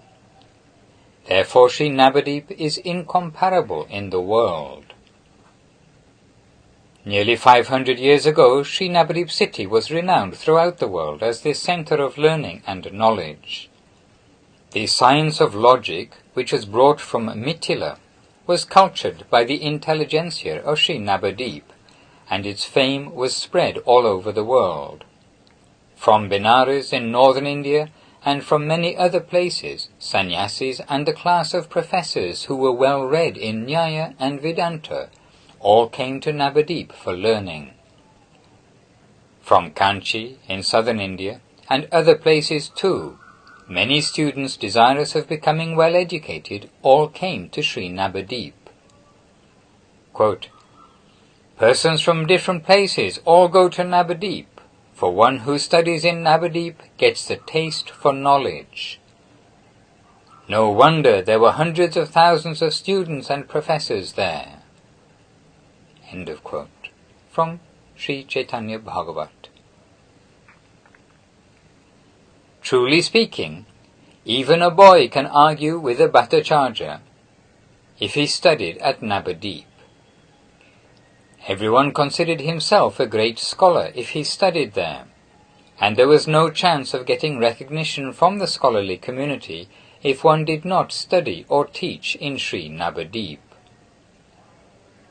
Navadip was noted for its opulence, which, by the grace of Sri Lakshmi Devi, was shared by all the people there. On one bank of the Ganges, the greatest place of all learning, the most sacred Sri Mayapur, was situated. Many wealthy persons from different parts of the world all came to settle there. Srila Vrindavan Das Thakur writes, quote, "Who can describe the opulence of Sri Navadip? Thousands of people go to take a bath there because Lakshmi Devi glances over that place. Everyone lives there in great happiness. The Lord, knowing he would appear there, had arranged everything very nicely for his descent." End of quote. The whole atmosphere was surcharged with auspiciousness, with many wealthy and learned persons coming from distant places to reside in that holy place of pilgrimage and seat of learning. There is no need in mentioning the glories associated with such a place. But the pain within the hearts of the pure devotees knew no bounds.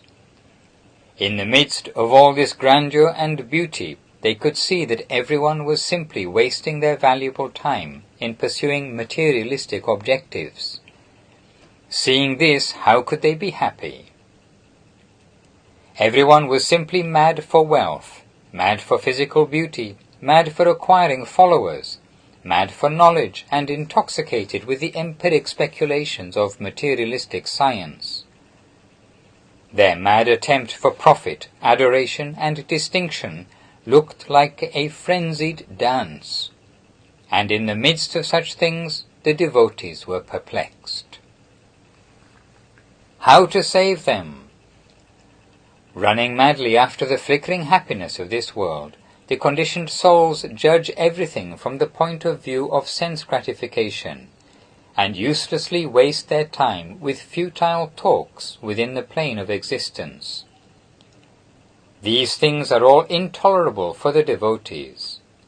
Srila Vrindavan Das Thakur writes, quote, "The whole world is devoid of real love for Rama and Krishna. As was predicted in the scriptures for Kali Yuga, people only know about ritualistic ceremonies. They stay up the whole night singing the glories of some demigod. Some of them proudly worship Vishahari, who removes the effect of snake poison. Others set up idols and worship them with great wealth. They spend money lavishly on their sons and daughters.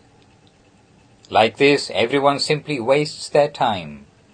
They never care to engage in Krishna Kirtan, which is the Yuga Dharma, our only religious practice for this age.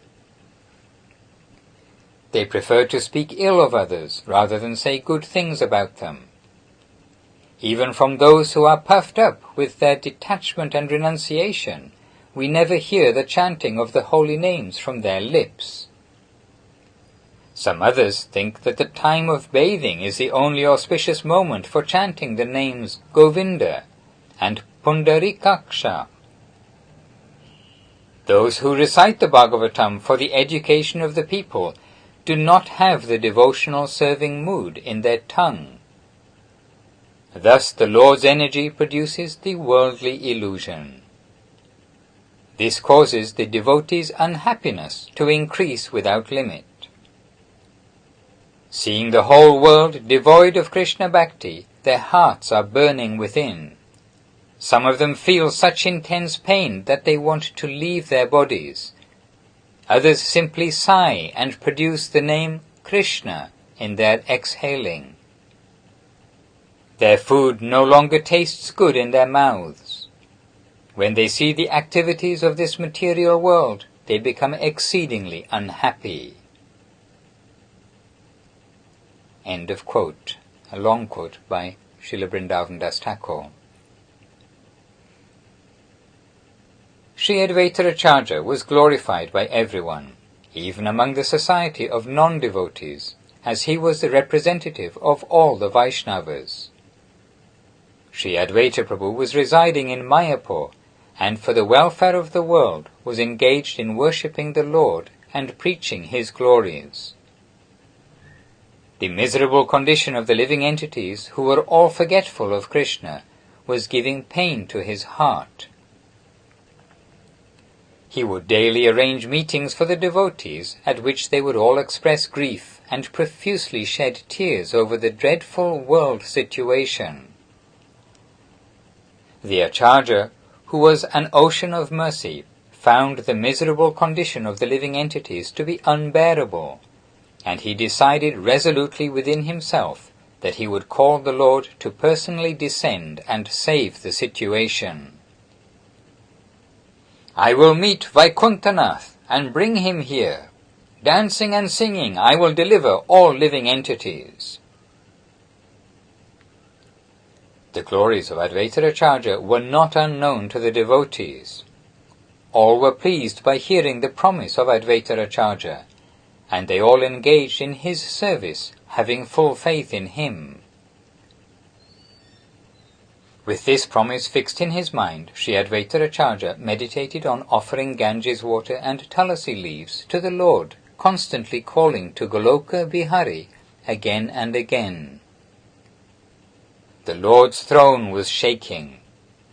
The devotees, who were also engaged in calling the Lord, abstained from all comforts and material enjoyment, and to relieve the devotee's unhappiness, the all-merciful Lord prepared to descend to this world. Needless to say, when the Lord descends, he comes with all his paraphernalia and associates. Therefore, before the Lord's descent, the all-auspicious Nityananda Prabhu, who appeared in Raradesh, came first to make all the necessary preparations to receive the Lord. Sri Mayapur is the centre of Navadip Dham and is called Antardeep. Sri Jagannath Mishra lived at this place, Antardeep. He was a vastly learned and a generous person, and the resort of the purest souls. Srila Vrindavan Das Thakur has written, quote, Navadip is the place of residence of Jagannath Mishra.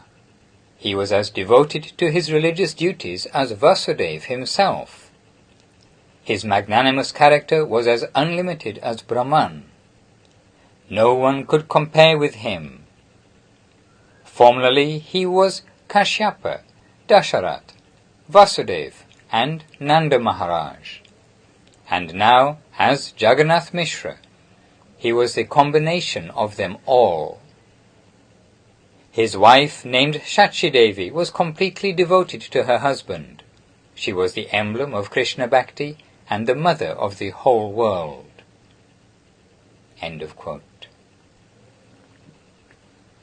This very pure divine couple tragically lost 8 daughters, but after that they begot a son named Vishvarup, who had uncommonly beautiful features. They always worshipped the Lord in great transcendental ecstasy. Day by day Vishvarup, who always satisfied his father and mother, grew like the bright half of the waxing moon. Gradually this dark world got the strength of the auspicious planets. In 1406 Shakabda, there was a special day, because Sri Jagannath Mishra saw a brilliant transcendental ray make its way into his heart, and again from his heart it entered into the heart of Sri Sachi Devi. Feeling thrilled, Mishra was overwhelmed with joy, and from that day Sachi Devi became transformed into a wonderful embodiment of that transcendental ray. Mishra told Sachi Devi all these things he had observed, and when Sachi Devi confirmed that she had also experienced the same things, it only caused Mishra Dev to increase his wonder. I see in the sky as if many heavenly beings are making hymns in praise of me. The whole atmosphere has become delightful with many enlightened persons coming and going from this place. Noticing all these things, Mishra said with joy, From these things I can understand that a great personality will be born.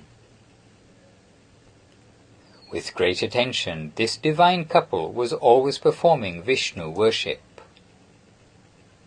On 1407 Shakabda, Falgun, full moon day, at evening time, the Lord Sri Gaurachandra was born.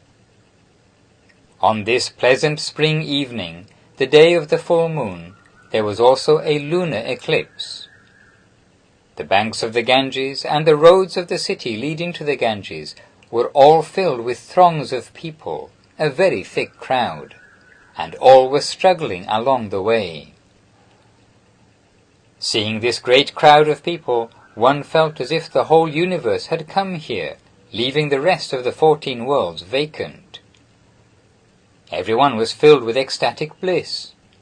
The sound of Hari filled up and resounded throughout the 14 worlds.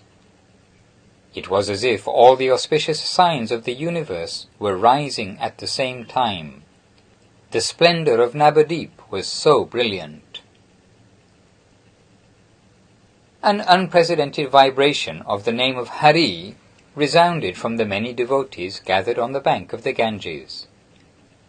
The flood of Harinam made all inauspicious signs disappear on this occasion of the lunar eclipse, and instead brought boundless joy to everyone.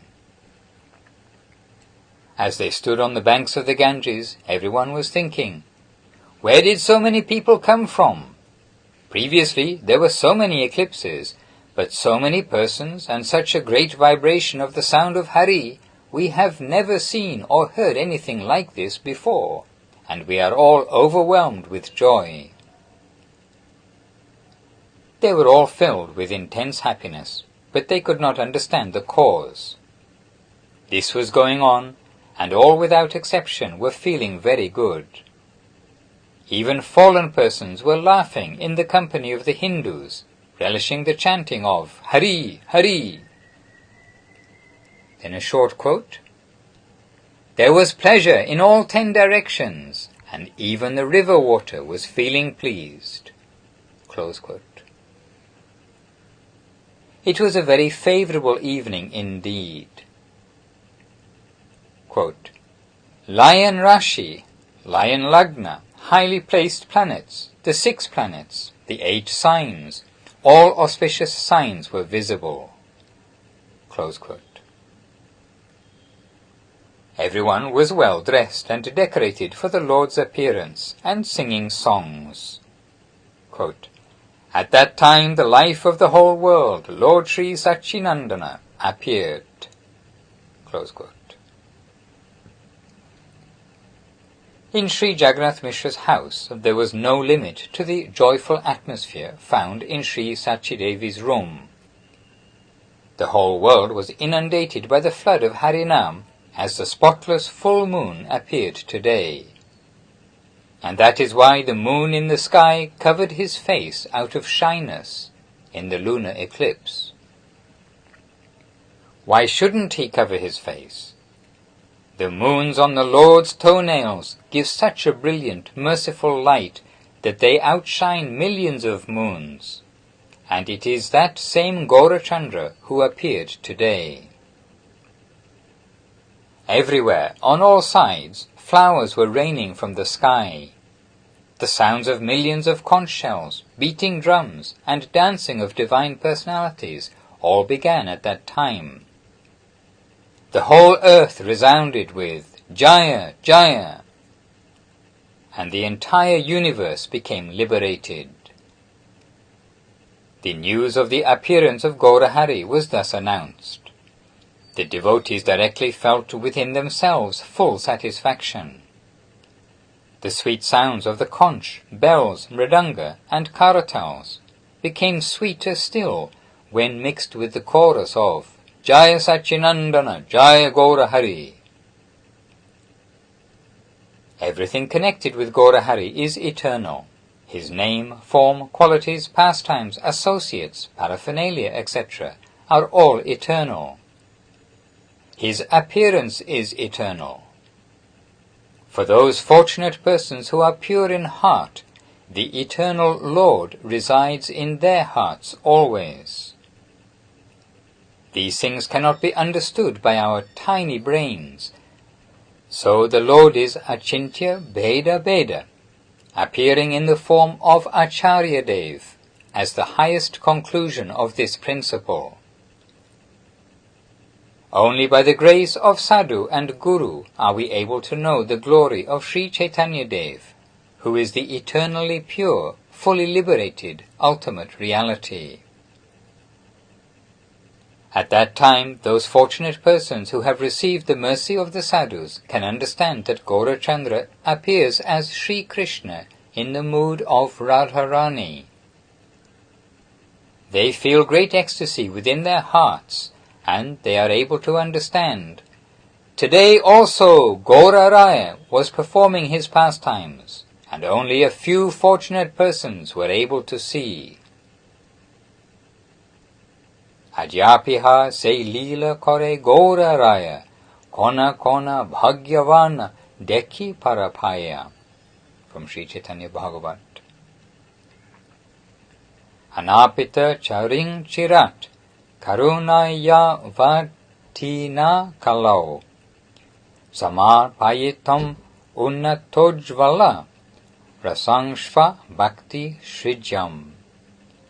Hari Purata Sundara Jyuti Kadamba Sandipitaha Sara hridaya kandare spuratu va shachi nandana. From Sri Chaitanya Charitamrita, Adi Lila 1:4.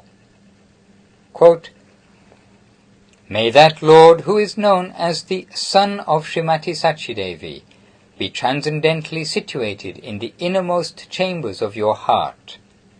Resplendent with the radiance of molten gold, he has appeared in the age of Kali by his causeless mercy to bestow what no incarnation ever offered before, the most sublime, radiant, spiritual conception of the mellow taste of his service. End of chapter 15 of Affectionate Guidance by Srila Bhakti Sundar Govinda Dev Goswami Maharaj.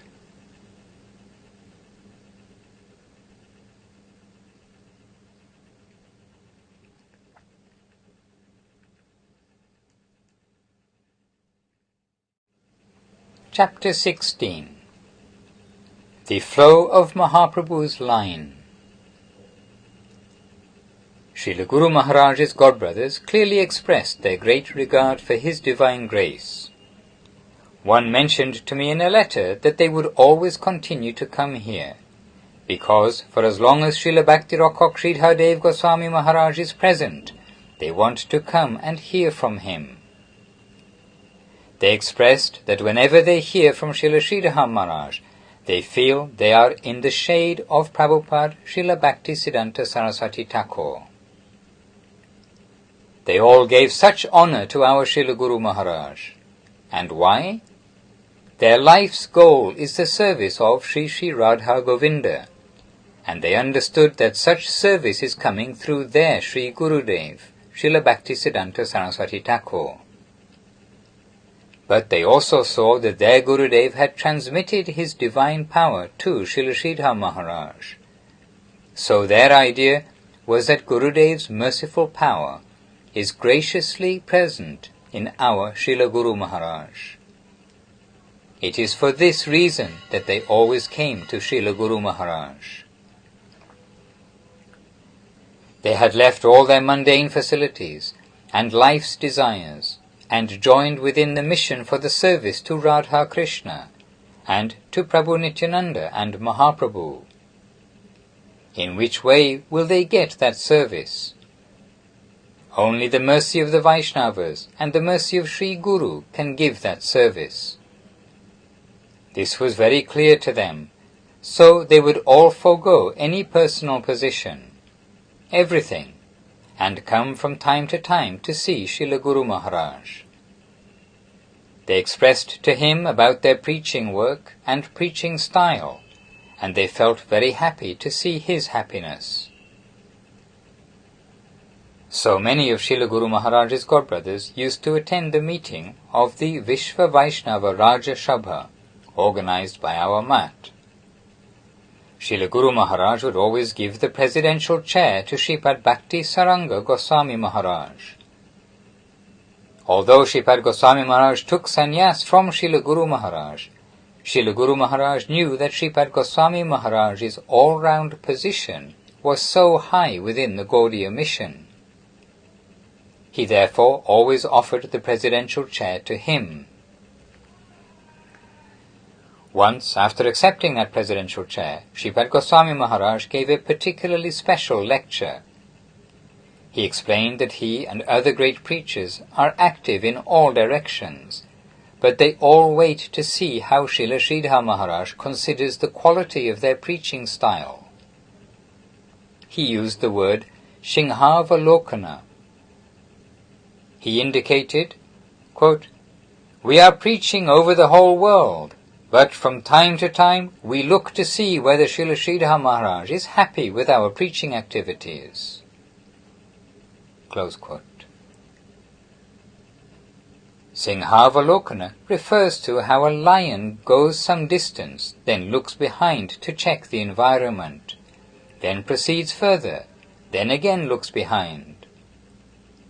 In this way, Shripad Goswami Maharaj described how all the preachers again and again look toward Srila Guru Maharaj to see if their preaching has his approval.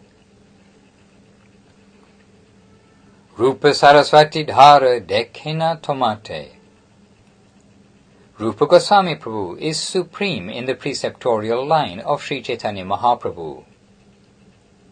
Actually, no one says Chaitanya Sampradaya. Rather, the correct name is Rupanuga Sampradaya. Mahaprabhu wanted to establish Rupa Goswami as the guru of his Sampradaya. That same current of Rupa Goswami is flowing through Srila Guru Maharaj. This is the cause that all the devotees of Srila Saraswati Thakur respect Srila Guru Maharaj. They always saw it, and still to this day they see it in this way. Rupa Goswami Prabhu was established by Sri Chaitanya Mahaprabhu. If we will try to understand this, we must especially take shelter in Sri Chaitanya Charitamrita. The expression is given there clearly. When Mahaprabhu appeared, he showed his effulgence as the Lord. At that time, Rupa and Sanatan were the chief administrators in the Bengal government, yet they were devoted to Krishna. They felt that Krishna would appear at that time, and they tried to understand where he would appear. When they saw the exalted effulgence of Mahaprabhu, they observed him and came to see him. It was clear to them that he is our dearmost Sri Krishna. Here he has appeared. This was the special connection Sri Rupa and Sri Sanatan had with the Lord. At that time their names were Dabir Kash and Sakar Malik, respectively. Sanatan Goswami was the Prime Minister, and Rupa Goswami was the Finance Minister. They externally showed themselves as government servants, but internally they always hankered for Krishna Prema. They saw Nimai Pandit, Mahaprabhu Gaura Sundar, as the shining bulb. Many other devotees knew the divine personality of Mahaprabhu, of the infinite world, and had connection with him. These devotees included Advaita Acharya, Haridas Thakur, Srivas Pandit, Gadadhar Pandit, and Pundarik Vidyanidhi. So, Rupa and Sanatan secretly came to see Mahaprabhu, and it was very clear to them that he was in fact their Lord, and they tried to serve him. The devotees would meet together and plan their future program. They knew Mahaprabhu would take sannyas, and they awaited that day. When eventually Rupa and Sanatan heard Mahaprabhu had indeed taken sannyas, they became even more attached to him. When Mahaprabhu tried to go to Vrindavan through Navadip and Ramakeli, thousands of people followed Mahaprabhu in Sankirtan. At that time, Rupa and Sanatan secretly met with Mahaprabhu in the village of Ramakeli. Rupa and Sanatan lived near Ramakeli. At night they changed their rich dress for very humble devotee clothing and met with Mahaprabhu. They took blades of grass between their teeth and fell down at the lotus feet of Mahaprabhu, expressing, Mat tulyo nasti papatma, na paradhi cha kashchana, parihare pi lajjame, king bruve purushottama. Quote, We are most insignificant and unqualified. We are not fit to present ourselves before you. We are very fallen. Please rescue us. Close quote. Hearing their words, Mahaprabhu's heart melted to see their mood of devotion. Mahaprabhu embraced them and instructed them, Do not be frustrated. Go back and do your jobs. Earlier, Rupa and Sanatan had written many letters to Mahaprabhu, and Mahaprabhu had encouraged them, saying, Para vyasanini nari vyagrapi griha karmasu tad eva svadayatyantar Navasanga Rasayanam. Quote, be like a paramour lover who always thinks of her lover, but outwardly does all the usual duties within the family. You be like that, and when the right time will come, Krishna will relieve you from your mundane jobs. Close quote. In this way, Rupa Goswami had earlier received some nourishment, and when he met Mahaprabhu in Ramakeli, Mahaprabhu gave him and his elder brother Sanatan even more hope. Mahaprabhu said, go back, and at the right time Krishna will take you from your mundane posts. You are both my eternal servitors, so you have no fear from anywhere. Krishna will help you. Before going back, they explained, O Mahaprabhu, the king here is Muslim. No doubt he is sympathetic towards you, but if he sees this large following, he may change his mind. If you go with these thousands and thousands of people, the king may feel some threat from you and try to harm you. Later, Rupa met with Mahaprabhu when Mahaprabhu was on his way back from Vrindavan. Mahaprabhu taught Srila Rupa Goswami and gave him the charge of organizing his mission in Mathura and Vrindavan. Mahaprabhu instructed him to reveal the lost holy places of Krishna's pastimes, and to compose scriptures to relay the teachings that he would impart to him.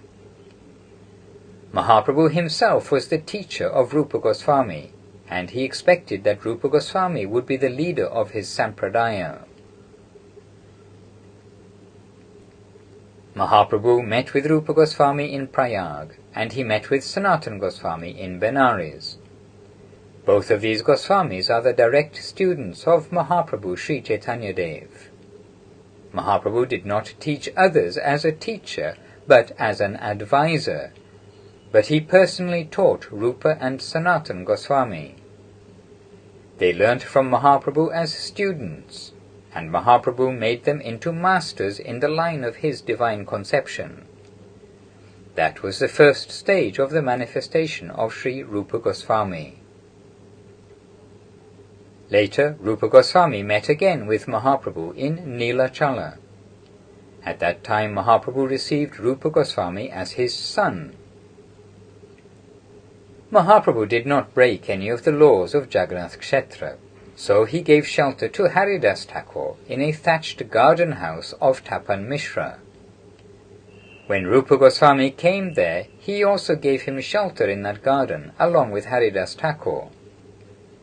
When Sanatan would come to meet with Mahaprabhu, he would also stay with Haridas Thakur. Mahaprabhu's nature was to not disturb the environment. Sympathetic dealings with nature is the best attitude for Vaishnavism. Our Guru Maharaj said that actual Varnashram Dharma is to deal sympathetically with nature. Varnashram is organized so as not to disturb the natural flow within this world. Within that flow we can manifest our divine practicing life through our activity, so there is no necessity to disturb that. Mahaprabhu did not want to establish Brahmanism, an external thing, but what he gave was far superior. His gift is superior to any ism. He taught Rupa Goswami in Prayag and told his associates, "You will come to see just how qualified he is." Establishing Rupa Goswami as his best student, he threw open a challenge to all the experts, such as Ramananda Roy, Swarup Damodar, Sarvabhauma Pandit, Bhagavan Acharya, Sikhi Mahiti, and many Pandits of the king who were followers of Chaitanya Mahaprabhu. There were hundreds of very big personalities who were associates of Chaitanya Mahaprabhu. Furthermore, Mahaprabhu considered Ramananda Roy as an equal to himself, or even more, as Guru. Swarup Damodar is considered as a second manifestation of Mahaprabhu. Shakshat Mahaprabhura Dvitiya Swarupa. However, Mahaprabhu decided that his sampradaya, his succession, would be through Rupa Goswami. He did not say that it will go through Swarup Damodar, although he was considered to be almost more than Mahaprabhu. If anyone wanted to offer Mahaprabhu a poem or any composition, it would come first to Swarup Damodar, and if it was agreeable to him, only then would it be presented to Mahaprabhu. Without this process, none could go directly to Mahaprabhu. Mahaprabhu wanted to learn from Ramananda Roy when they were on the banks of the Godavari. Eka Ramananda hoy itte adhikara. Quote, he is a living Mukta Purusha. No one else can behave like Ramananda Roy within this mundane plane. End of quote. Although Mahaprabhu gave him such a great certificate, he did not show his succession there. Instead, Mahaprabhu made Rupa Goswami his successor and presented him in an assembly of all the generals. Mahaprabhu told them, "Test this man." Ramananda Roy was the judge, and he questioned Rupa Goswami about his plays Lalita Madhava and Vidagdha Madhava. Ramananda Roy himself had earlier written the play Jagannath Vallabha Natak. Mahaprabhu made as judges Ramananda Roy, Swarup Damodar, and Sarvabhauma Bhattacharya, but the chief judge was Ramananda Roy. He questioned Rupa Goswami on the style in which he had written various parts of the plays, and also posed many questions about Rupa Goswami's opinions.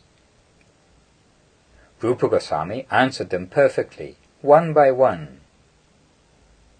Everyone in that assembly was stunned, including Haridas Thakur, who was the first person to preach the Hare Krishna Mahamantra, before even Mahaprabhu, by a few years. Several times Haridas Thakur had undergone great austerity and trials. He was even beaten in 22 marketplaces by guards intending to kill him. He faced so many tests, but he crossed them all, and showed the glories of Sri Harinam. Haridas Thakur said about Rupa Goswami's shloka glorifying the name, quote, "We have never before heard such chanting of the glories of the holy name." End of quote. Ramananda Roy said, quote, "King kavyena kavestasya."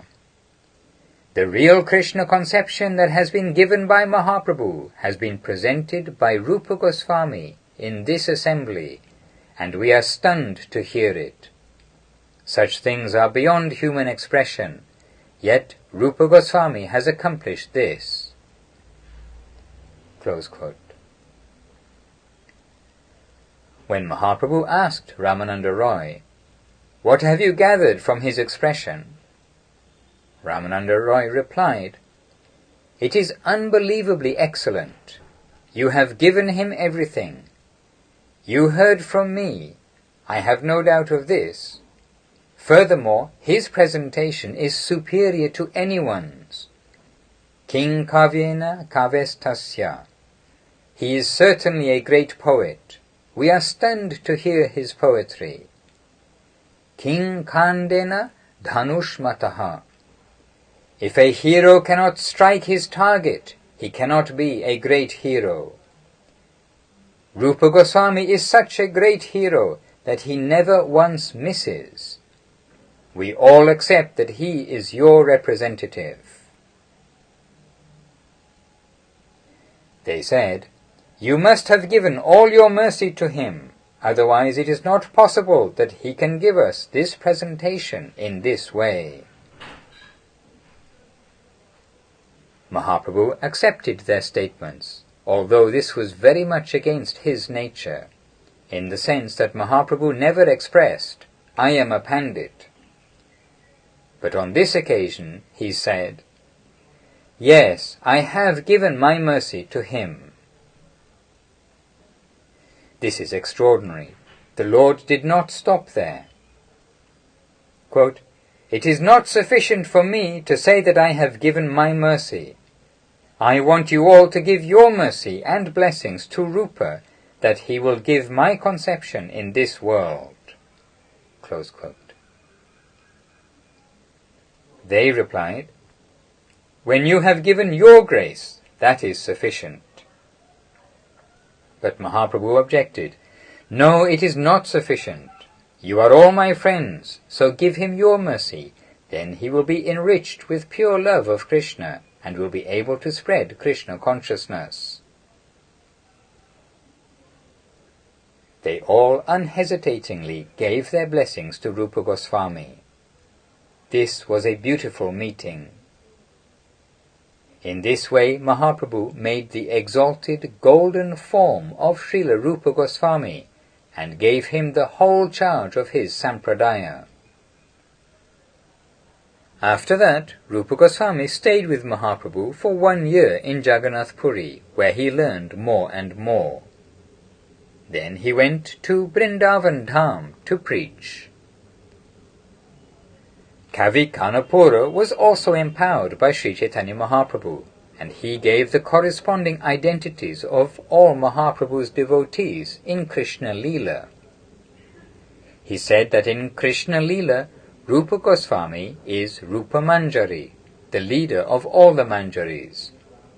Srimati Radharani is the chief mistress servitor of Sri Krishna, and Lalita, Vishaka, Chitra, Champakalatika, Tungavidya, Indulekha, Sudevi, and Rangadevika are the 8 principal Sakhis of Srimati Radharani. The head is Lalita Devi, and under her is Rupa Manjari, who is present in Gaura Leela as Rupa Goswami. If we don't consider Vrakreshvara Pandit as Mahaprabhu's disciple, we may say that Kavi Kanapura was the only disciple of Sri Chaitanya Mahaprabhu at that time. Kavi Kanapura was the son of Shivananda Sen. When he was still in the womb, Mahaprabhu instructed Shivananda Sen to give him the name Puridas. However, when he was born, Shivananda Sen gave the name Chaitanya Das instead. When the boy was young, not more than 5 years old, he came with his father to see Mahaprabhu. The Lord asked his name. Someone said, It is Chaitanya Das, and Mahaprabhu was a little shy and objected. No, his name is Puridas. Why have you given him the name Chaitanya Das? Mahaprabhu then gave good nourishment to that boy.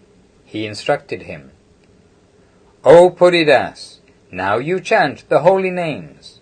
Chant Hare Krishna, Krishna Krishna, Hare Hare, Hare Rama, Rama Rama, Hare Hare. But that boy would not say anything. Twice and thrice Mahaprabhu insisted that he chant Hare Krishna. Mahaprabhu was surprised. He thought, the whole world is chanting the holy names of Krishna as soon as I tell them to chant. But this boy cannot chant.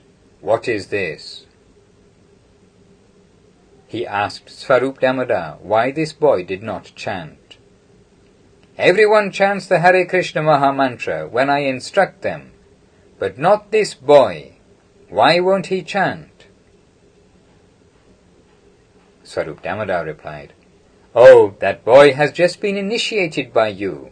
He feels you are the world guru. You are Krishna himself, and you have just given him initiation. He has just received the mantra from you, therefore he is not saying it outwardly. Surprised, Mahaprabhu said, This boy is very intelligent. In this way, Puridas received his special initiation. That Puridas was later known by the name Kavi Karnapura, and he composed Chaitanya Chandradoya Natak, an inconceivably excellent play. We cannot believe it humanly possible to write such a play.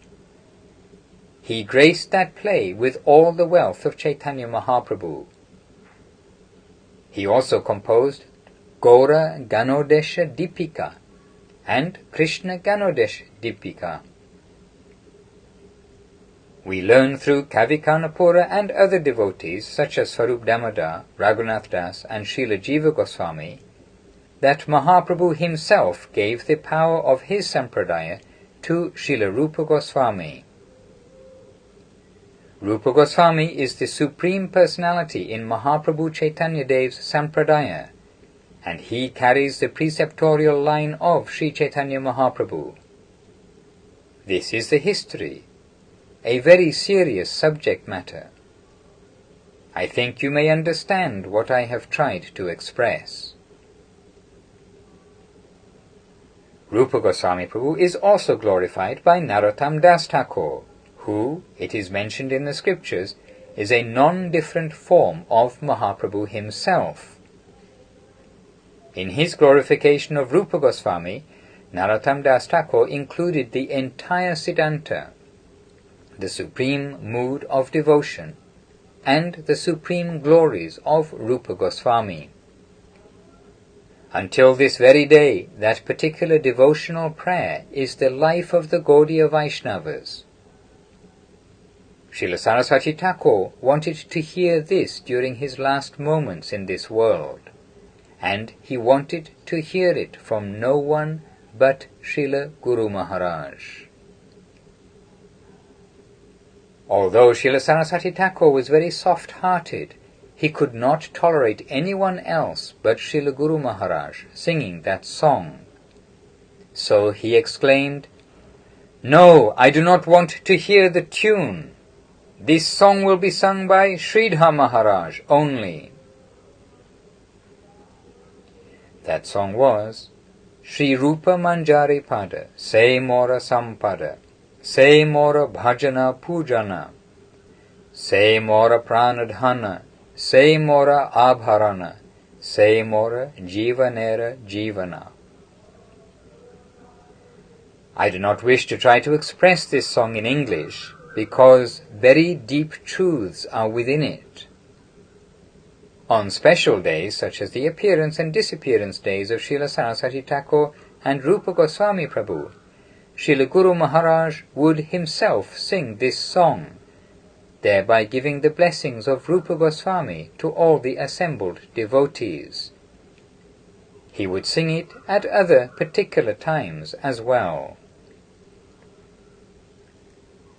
Remembering these pastimes, I am thinking we are so fortunate to be in the line of that Rupa Goswami Prabhu. Srila Rupa Goswami Prabhu ki jai. Prabhupada Srila Bhakti Siddhanta Saraswati Thakur ki jai. Om Vishnupad Srila Bhakti Rockok Sridhar Dev Goswami Maharaj ki jai. All the assembled devotees ki jai. Harinam Sankirtan ki jai. Sri Chaitanya Saraswat Sridhar Mission ki jai. Jai Namacharya Srila Haridas Thakur ki jai. Gaura Premanande Hari Hari Bol. End of the reading of chapter 16 of Affectionate Guidance by Srila Bhakti Sundar Govinda Dev Goswami Maharaj.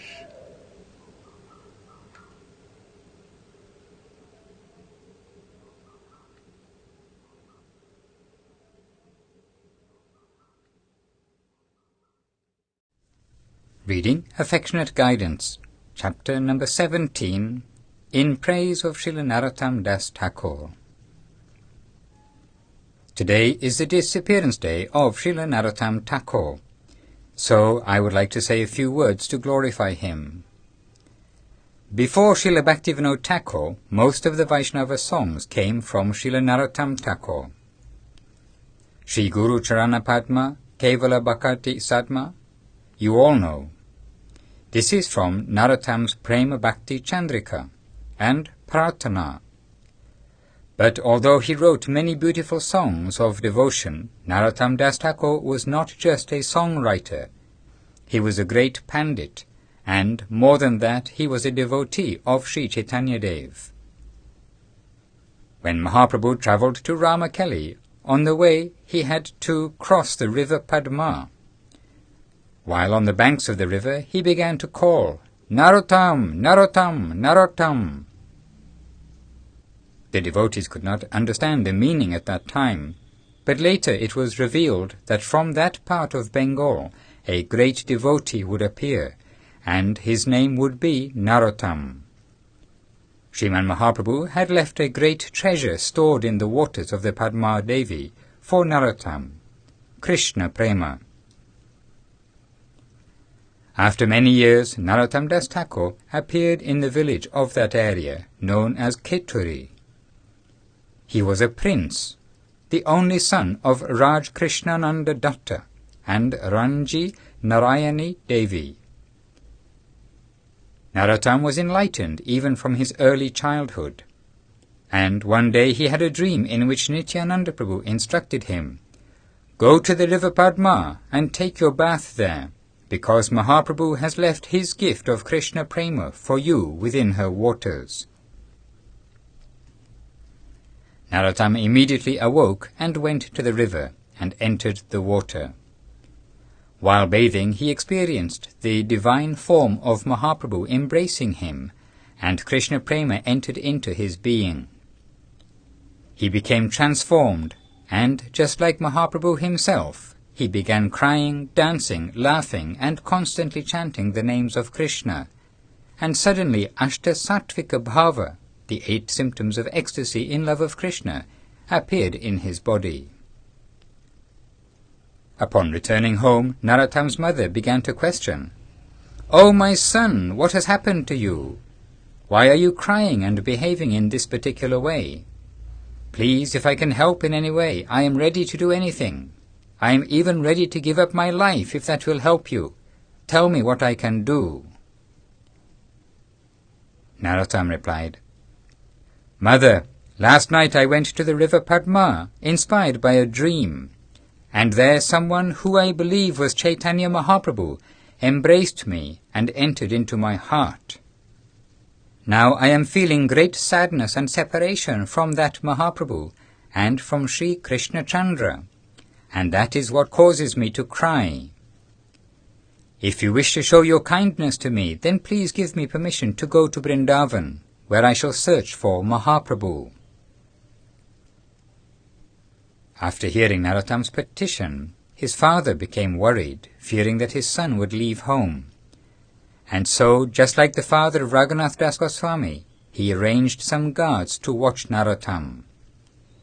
Narottam remained in the house, chanting, dancing, and writing devotional songs, and always manifesting the 8 symptoms of divine ecstasy.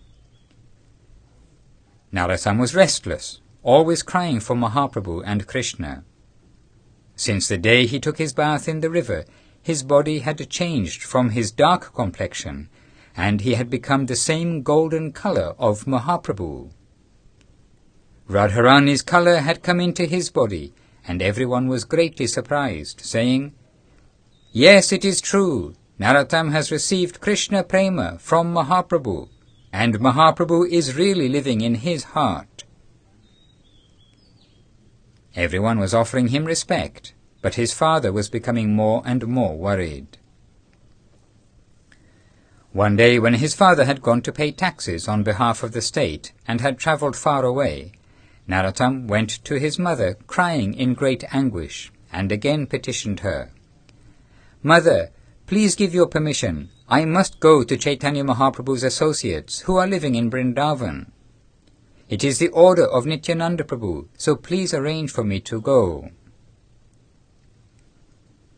Narottam's mother made the arrangements, and in secret Narottam left his home and went to Vrindavan.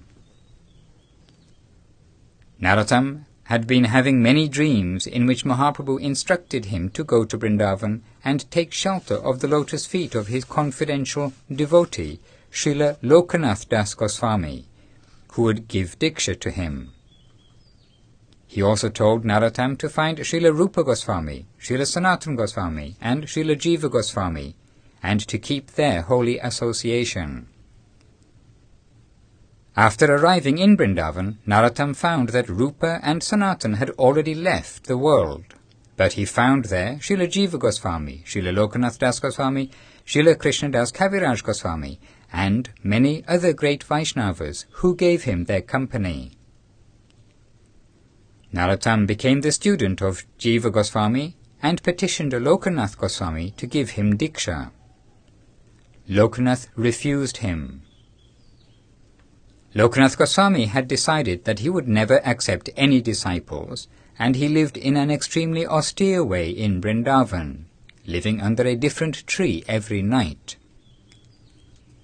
Narottam felt great sadness upon being refused by Srila Lokanath, and he told him, "I can only take my initiation from you. Sriman Mahaprabhu has told me that you will give me Diksha, so until then I will wait." Narottam tried to serve his guru, but the Goswami would allow no one to serve him.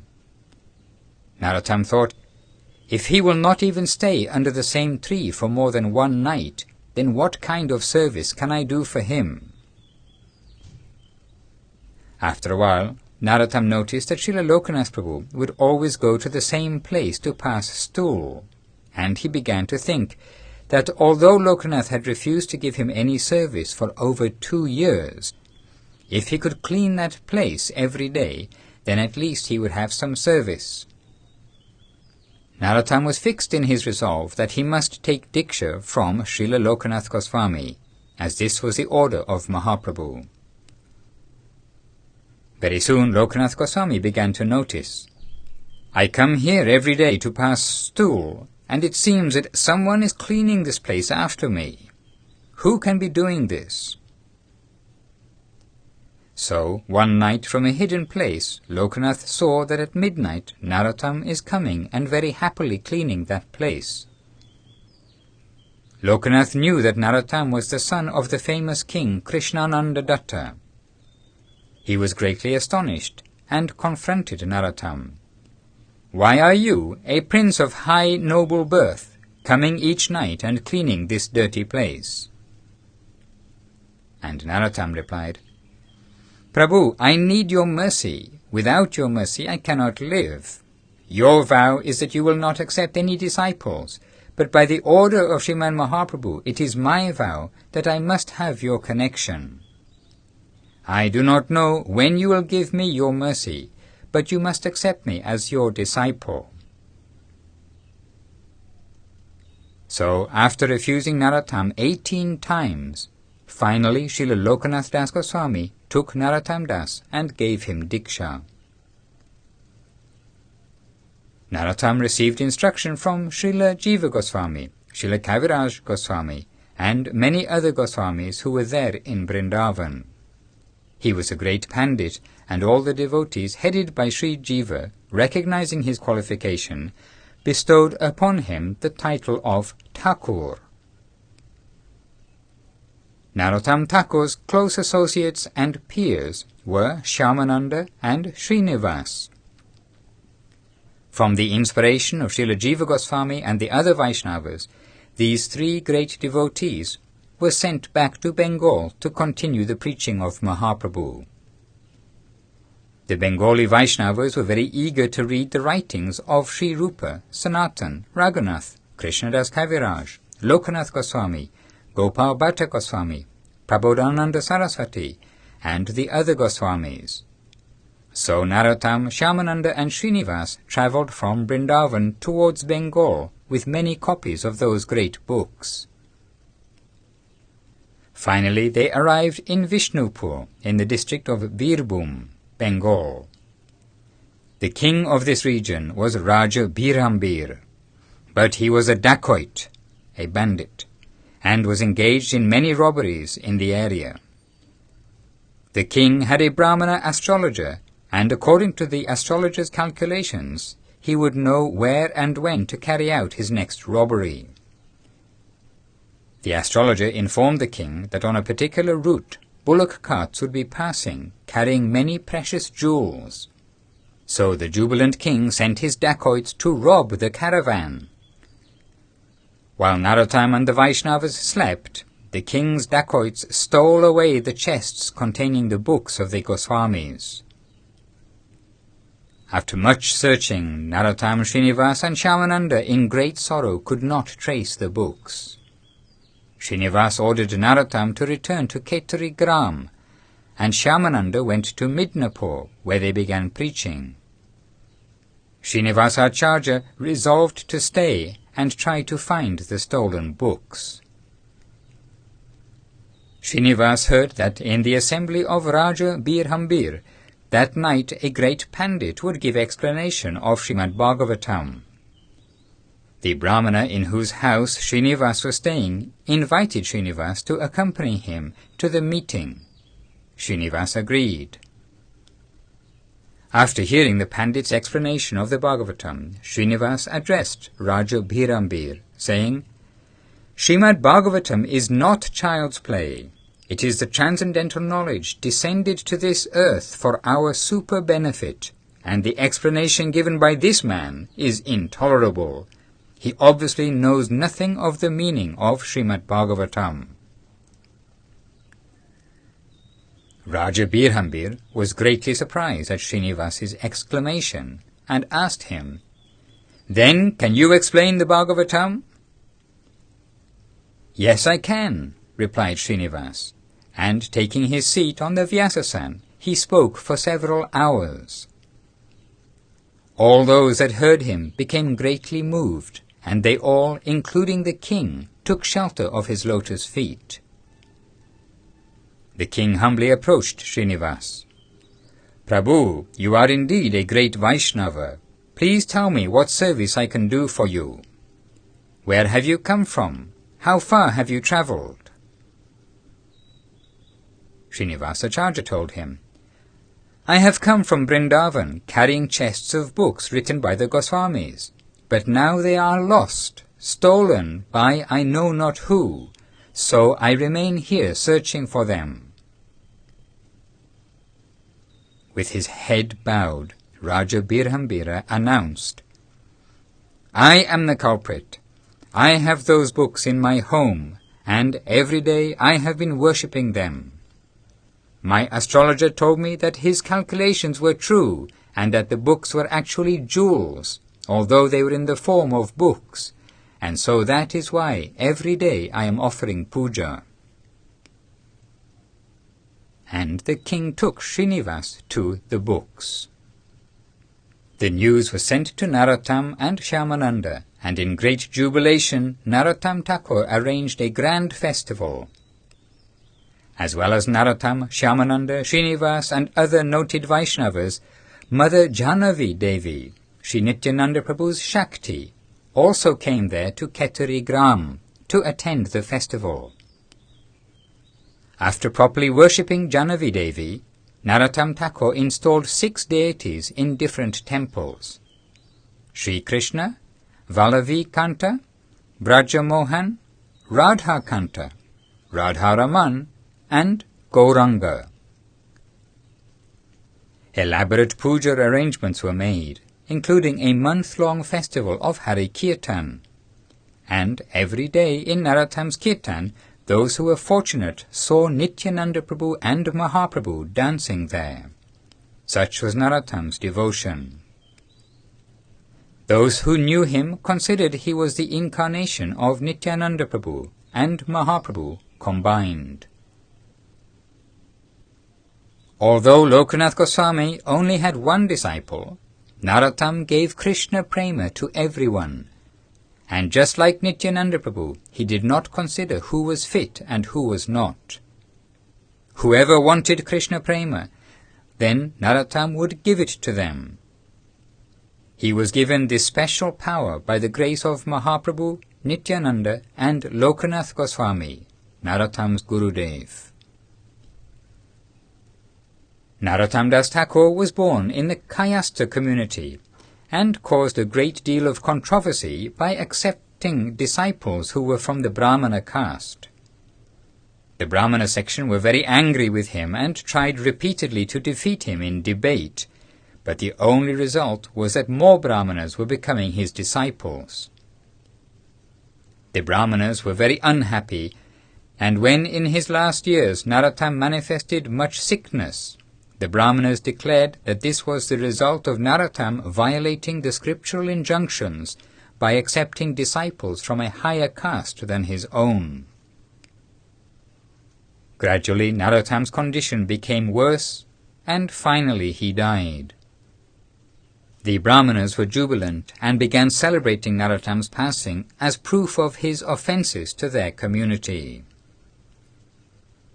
Narottam's disciples were heartbroken and prayed before their Gurudev's body, "O Prabhu, you have shown this Leela of your passing in this way, and the Brahmanas are committing offence to your lotus feet because they cannot understand.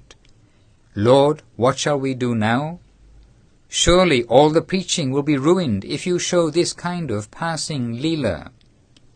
Please show your mercy to these misguided Brahmanas." Suddenly Narottam returned to his body and sat up, and upon seeing this miracle, the opposition surrendered to his lotus feet.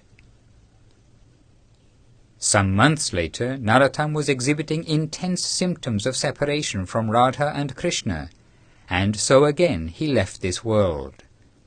His body turned into milk and merged with the waters of the holy river Ganges. In this way Narottam Das Thakur preached Krishna consciousness, and from him the preceptorial line is coming to Vishwanath Chakravarti.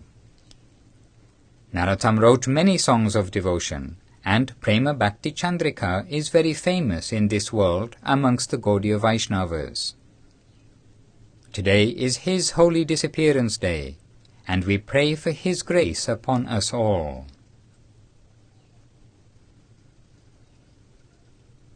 End of the reading of chapter 17 of Affectionate Guidance by His Divine Grace Srila Bhakti Sundar Govinda Dev Goswami Maharaj.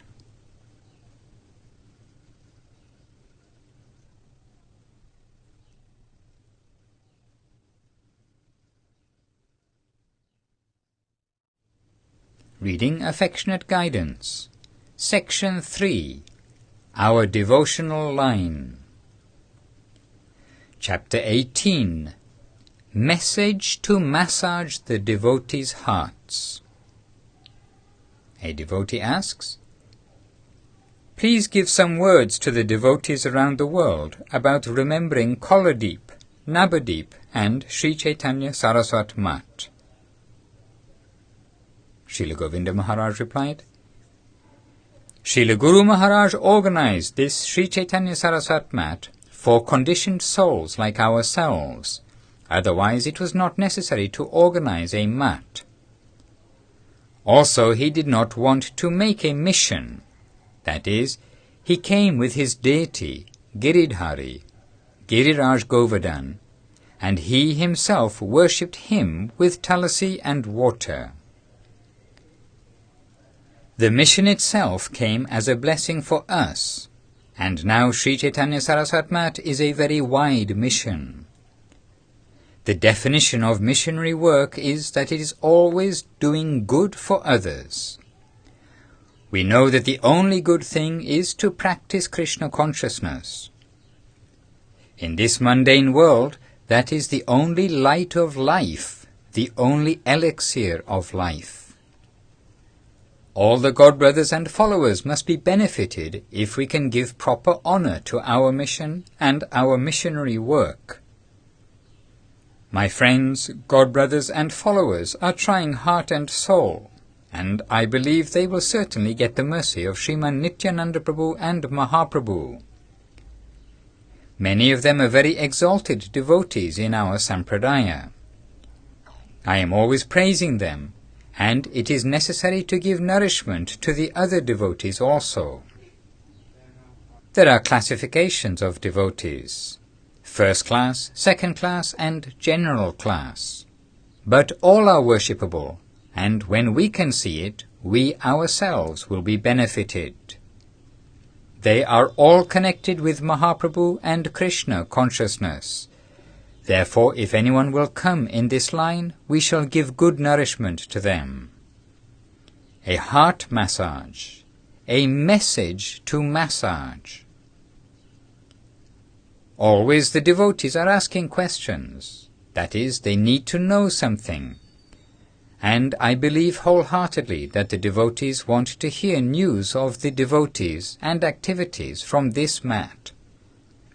Sometimes when I am alone, I try to consider why I cannot sleep at night, and what is it that Srila Guru Maharaj requires of me.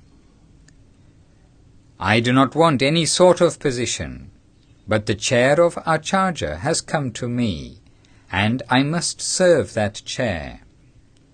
It was for this that Srila Guru Maharaj protected me from a young age and cultivated me in my mind, and I must offer all the fruits to his lotus feet, otherwise my life is useless. This is my feeling, and this is also the answer to why I am doing this.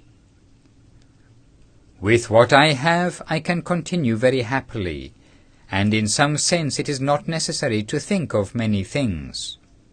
For example, world preaching, especially in this age, is very difficult, and I know it. But also I know that my Srila Guru Maharaj needs it. It is seva to him. There is no doubt that everybody shall die one day, so if we give too much attention for our health, it is not good for us. Actually, we must give our attention for the service of Guru Gauranga, and if we leave this body through that service, it is very good. In fact, there is no higher good than that. In this regard, we shall not forget the words of Sripad Saranga Goswami Maharaj, when he told Sripad Hridoy Bon Maharaj, "I want to die in harness." Sripad Bon Maharaj was a friend of Goswami Maharaj, and he suggested to Goswami Maharaj, "O Goswami, you have spent your whole life preaching. Now you are old, so come and do some bhajan." Sripad Goswami Maharaj was very angry and thought, "What I am doing is not bhajan? What are you thinking? This is my bhajan. I am serving Krishna, serving Mahaprabhu, and serving my Guru. This preaching is my bhajan, but you think that to chant on beads in the jungle is bhajan." Though he thought this, Sripad Goswami simply replied in summary to Sripad Bon Maharaj. He said, "I want to die in harness." Srila Guru Maharaj quoted this expression many times to me, and instructed me never to forget it. I want to die in harness. Even the very last moment of our lifetime we shall not spend for any other purpose. We want to offer even that to our Gurudev. I am very happy to remember that, and whenever I am in very much difficulty, I think that Krishna wants to take my blood, and he will not spare even the last drop of blood. And if it is his wish, he will take it. Actually, I am very renounced by nature, and sometimes it would come in my mind that I shall leave everything. But suddenly I would be reminded that Srila Guru Maharaj does not want me to do that.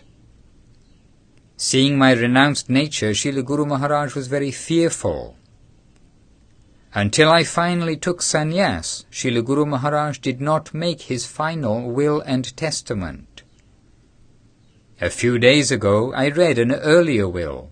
Perhaps he was very sick at that time. Anyhow, Srila Guru Maharaj added in his own handwriting that now his health was very bad and he may die.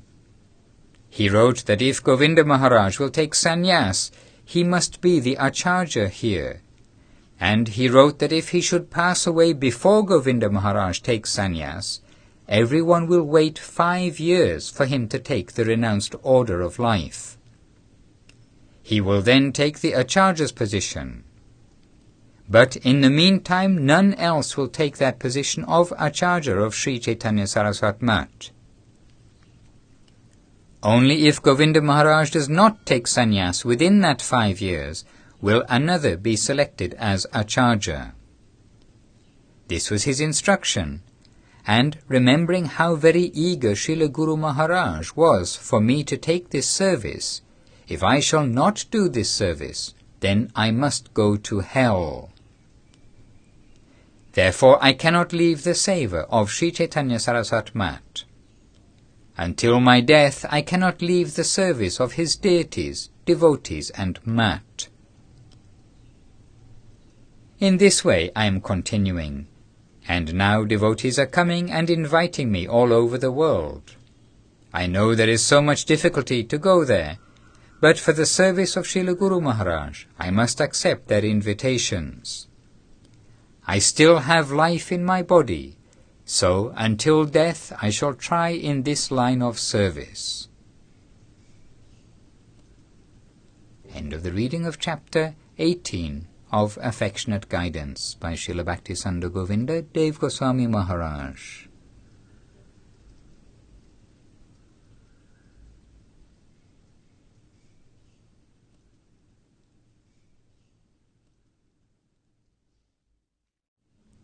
Chapter 19.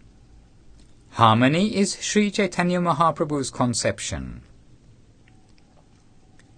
My mood in spiritual life has grown from its very conception by the grace of Srila Guru Maharaj.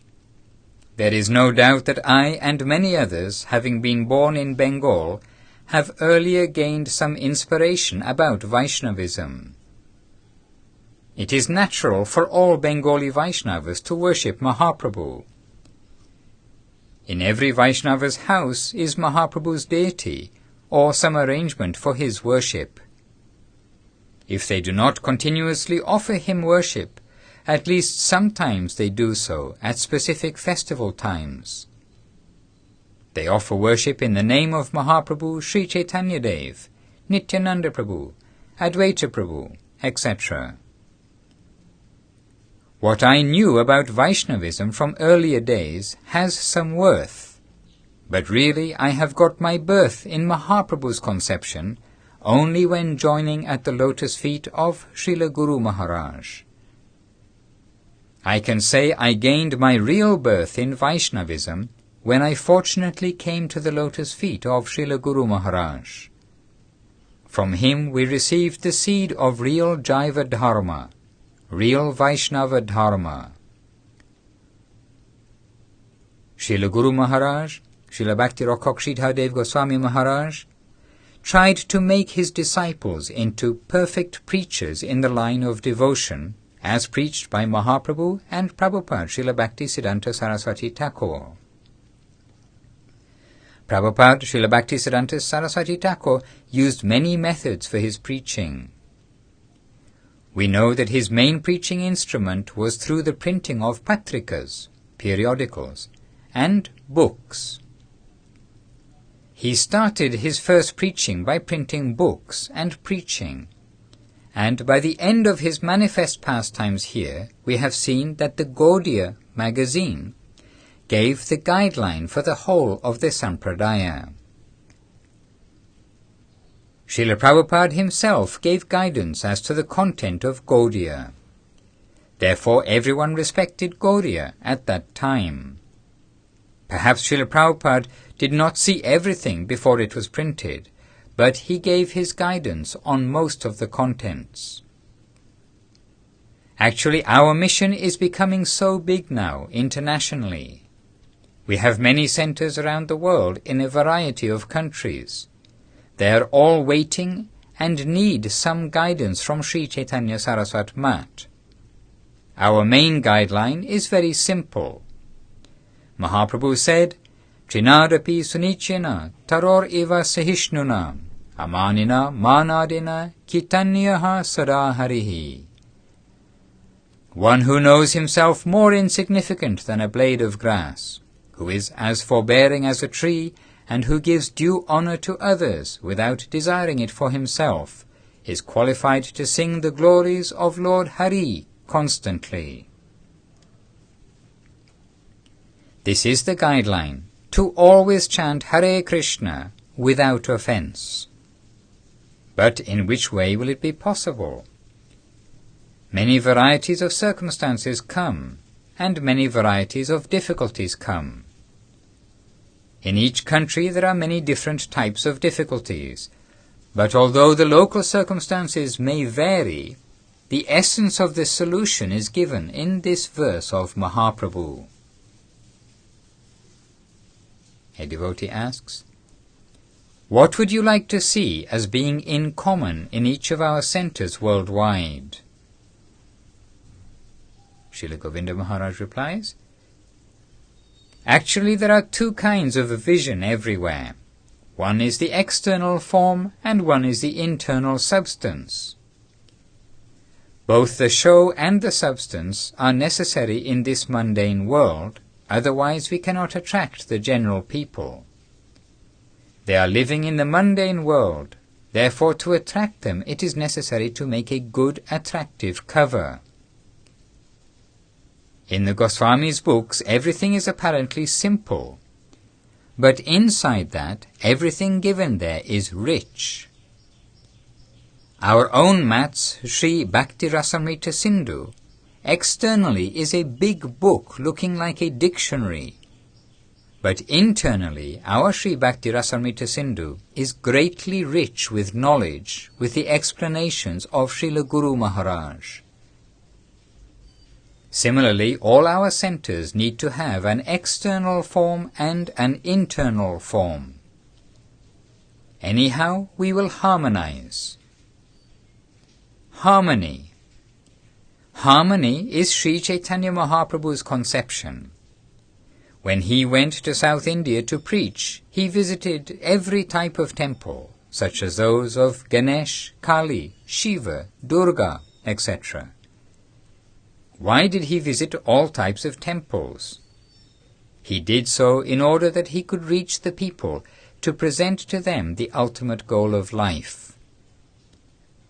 The conception of the Ramanuja Sampradaya is that they will never go to a Shiva temple. They have a saying that if a tiger will come to kill you, you may go to the mouth of the tiger, but not to a Shiva temple, even if you will get safety there. They have such a type of conception. However, Mahaprabhu was not like that. He went to every temple he came across along his path of preaching. But everywhere Mahaprabhu went, he only preached the Krishna conception. He gave Krishna consciousness to all, and everyone took to Mahaprabhu's religion. He went to Ganesh temples, and the worshippers of Ganesh took to Mahaprabhu's religion. In that way he preached everywhere, and our conception will also be like that. Our intention will be like that. We do not hate others. If we will hate, then they will go out. Therefore we must follow Mahaprabhu's conception of not hating any religion, but giving them Krishna consciousness. So we must always make harmony with others, otherwise this type of preaching is not possible. In which way shall we be able to harmonize everything? That policy or theory is very nicely decorated in Sri Brahma Samhita. There you will see very nicely harmonized the position of Mother Durga, Ganesh, Nrsimhadev, and of other forms of Krishna, Narayan, etc. Everyone's position is nicely harmonized there. The way in which they will be connected within our society is all very nicely explained in Sri Brahma Samhita. The conception of Sri Chaitanya Mahaprabhu can also be understood through Sri Krishna Karnamrita. This book explains the supreme goal in life, and the final conclusion for the Jiva soul is also found there. Mahaprabhu did not compose such books, but he brought Sri Brahma Samhita and Sri Krishna Karnamrita, and he ordered Srila Sanatana Goswami and Srila Rupa Goswami to take charge. Mahaprabhu distributed to us the highest conclusions of his conception through Srila Rupa Goswami and Srila Sanatana Goswami.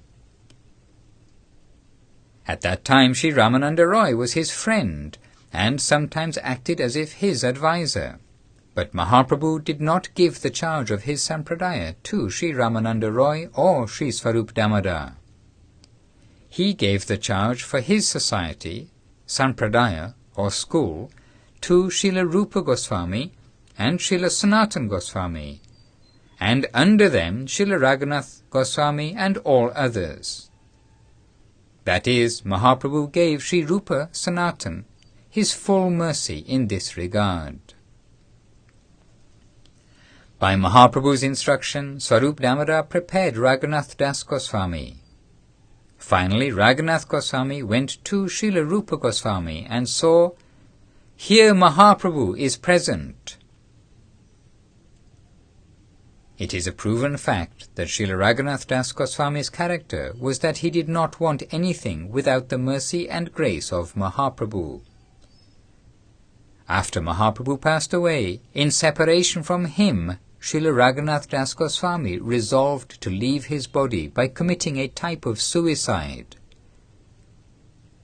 Mahaprabhu had given him a Govardhan Shila, a stone from Govardhan Hill. Consequently, he wanted to see the hill of Govardhan once before passing away. He decided that he would commit suicide by jumping off Govardhan Hill. Naturally, when he went to Vrindavan, he would try to meet with Srila Rupa and Srila Sanatana Goswamis. When he met them, he suddenly saw, "Here Mahaprabhu is present in them." He wanted to leave his body by jumping from Giriraj Govardhan, but when he saw Sri Rupa Sanatana, he again got life and abandoned his former plan. Srila Raghunath Das Goswami said in his shloka, "Nama Shrestang Manumapi Shachi Putramatra Svarupang Rupang Tasyagrajamuru Puring Maturing Gostavvatim Radha Kundan Giri Varamaho Radhika Madhavashang Prapto Yasya Pratita Kripaya Shri Gurung Tang Natosmi." Quote, "I am fully indebted to Sri Gurudev.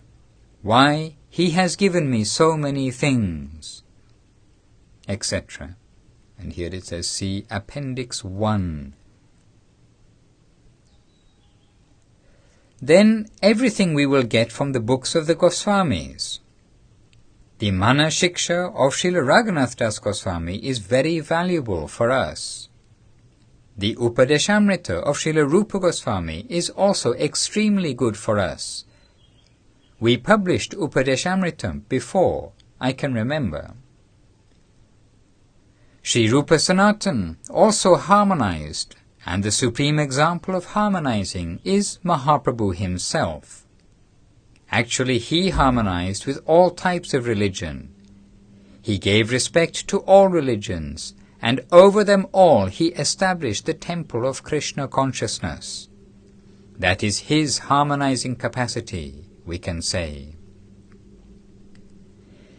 Each of our centers worldwide must first themselves practice in the way of Chaitanya Mahaprabhu, and I think that what I am preaching in this regard is perfect.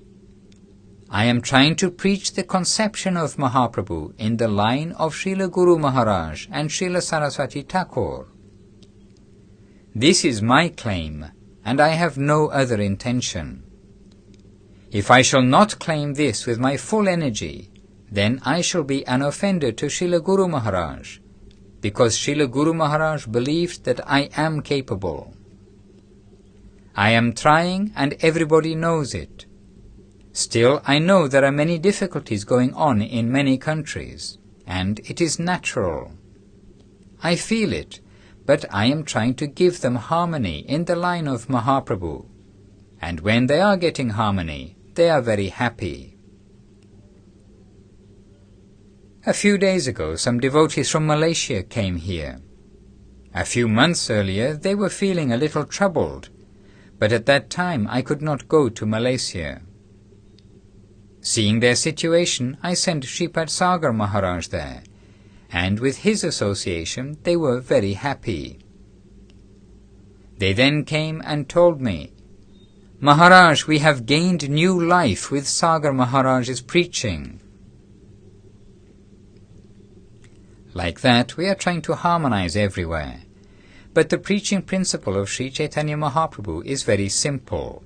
That is, you be humble, be tolerant, and give honor to others, and practice Krishna consciousness in the line of Sri Rupa Sanatan. This is the line given to us by Srila Guru Maharaj. We will find that the main thing given there is chanting without offense. The main thing is chanting without offense, along with the 9 kinds of activity of this devotional line, Shravanam, Kirtanam, etc. Our main activity is Shravan and Kirtan.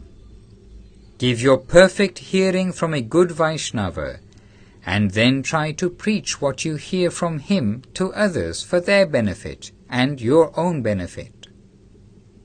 This is the advice of Mahaprabhu. Especially if you are born in India, you can easily fulfill your spiritual requirement here by the grace of Guru Gauranga. And the process is to give fulfillment to others also, to distribute this conception. Harer Nama, Harer Nama, Harer Nama Eva Kevalam, Kalau Nastyeva, Nastyeva, Nastyeva Gatir Anyata. This is Mahaprabhu's conception.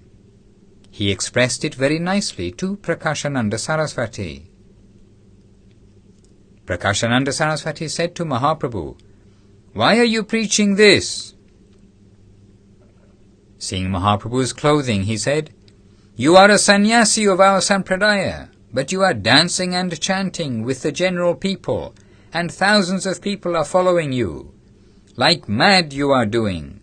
Why are you doing this?" Mahaprabhu replied, "This is the only process in the age of Kali to satisfy our Supreme Lord." That is, the Lord himself in the form of Harinam has appeared in this age of Kali Yuga. Mahaprabhu illustrated this in the 2nd shloka of his Shikshastakam prayers.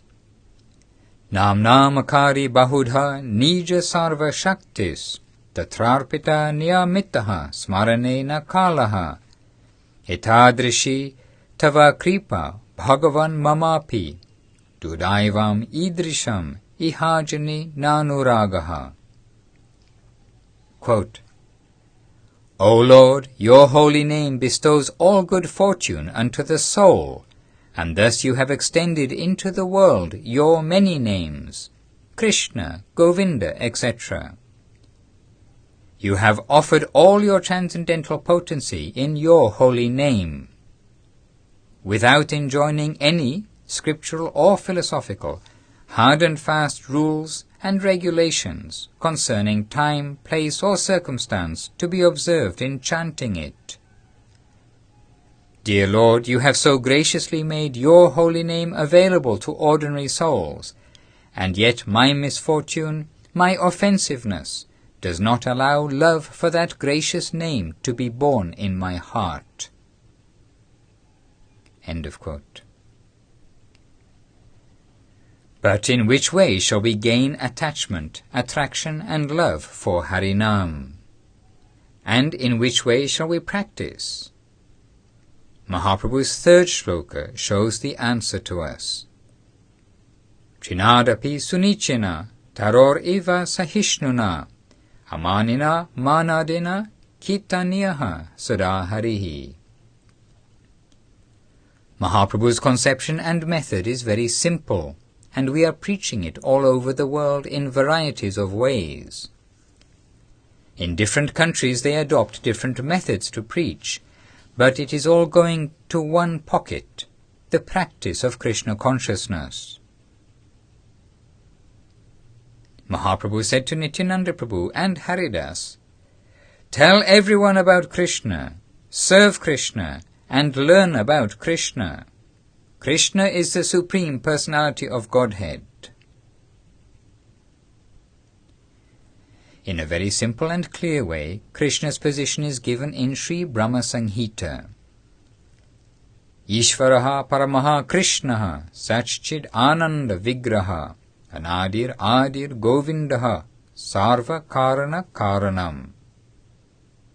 Quote, "The Supreme Personality of Godhead, the embodiment of truth, consciousness and joy, is Govinda, Krishna. He is beginningless, the origin of all that be, and the cause of all causes." End of quote.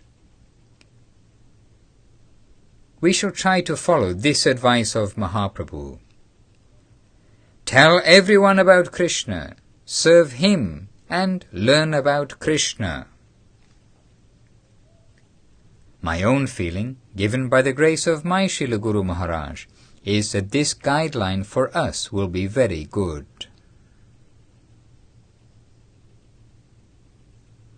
End of the reading of chapter 19 of Affectionate Guidance by Srila Bhakti Sundar Govinda Dev Goswami Maharaj. In Appendix 1 of Affectionate Guidance is given the translation for the verse mentioned earlier in this chapter 19, Nama Sheshtam Manamapi Satchiputramatra Svarupang, etc. The translation of this verse, as given in Sri Guru and His Grace by Srila B.R. Sridhar Dev Goswami Maharaj, is as follows. Srila Raghunath Das Goswami says, quote, "I am fully indebted to Sri Gurudev. Why? He has given me so many things. He has given me the highest conception of the holy name of Krishna, the highest form of sound which contains the highest form of thought, aspiration, ideal, everything. And next he has given me the mantra." End of quote. The name is there within the mantra. Without the name, the mantra is nothing. If the name of Krishna is withdrawn and replaced with another name, the mantra will give the opposite result. The name of Krishna is all in all, and within the mantra, the name is couched in a particular way as a sort of prayer. Then he says, quote, "He has given me the service of that great Saviour, the son of Mother Sachi, Sri Chaitanya Mahaprabhu, who is like a golden mountain standing to show the direction of Krishna Leela. And Gurudev has brought me to the lotus feet of Mahaprabhu's most favourite personal assistant, Swarup Damodar, who is the representation of Lalita Devi, the most favourite friend of Radhika. Then he has brought me in connection with Sri Rupa, who was ordered to distribute the highest kinds of devotional love, rasa." End of quote. Vaidhi Bhakti, the worship of the Lord in awe and reverence, is of a lower order, but Raganuga Bhakti, spontaneous love, the heart's innermost dealings, was distributed through Srila Rupa Goswami. Mahaprabhu considered Sri Rupa the best to deal with Raganuga Bhakti. Das Goswami says, quote, "Then by his grace I have achieved the association of Srila Sanatan Goswami, who adjusts our position in relation to Raganuga Bhakti. He explains the path of Vaidhi Bhakti and gives us Sambandha Gyan, the knowledge of what is what, a proper acquaintance with the environment." End of quote. Then he says, quote, Gurudev has given me Mathura Mandal, where Radha and Govinda have their pastimes, where the forest, the hills, every creeper, shrub and grain of sand, everyone is bearing the acquaintance of Radha Krishna Leela. And wherever I shall cast my glance, they will help me in my remembrance of Radha and Govinda. I have received all these things from my Gurudev, that is, Vrindavan, where the cows and the milkmen have their village constructed. I am becoming acquainted with their association, their nature, and their feelings of love for Krishna. By the grace of Gurudev, I have become acquainted with Radha Kund, the favourite place of Radha and Govinda for their pastimes, and this great Govardhan. And lastly, he has given me the hope that one day I can get the service of Sri Sri Radhika and Madhava. I have been given all these assurances by my Gurudev, so I bow my head with all my respects to his lotus feet. End of quote. And thus ends the excerpt from Sri Guru and His Grace by Srila Bhakti Rakshidhar Dev Goswami Maharaj, explaining that verse mentioned earlier in this chapter, Namasheshtang Manamapi, etc.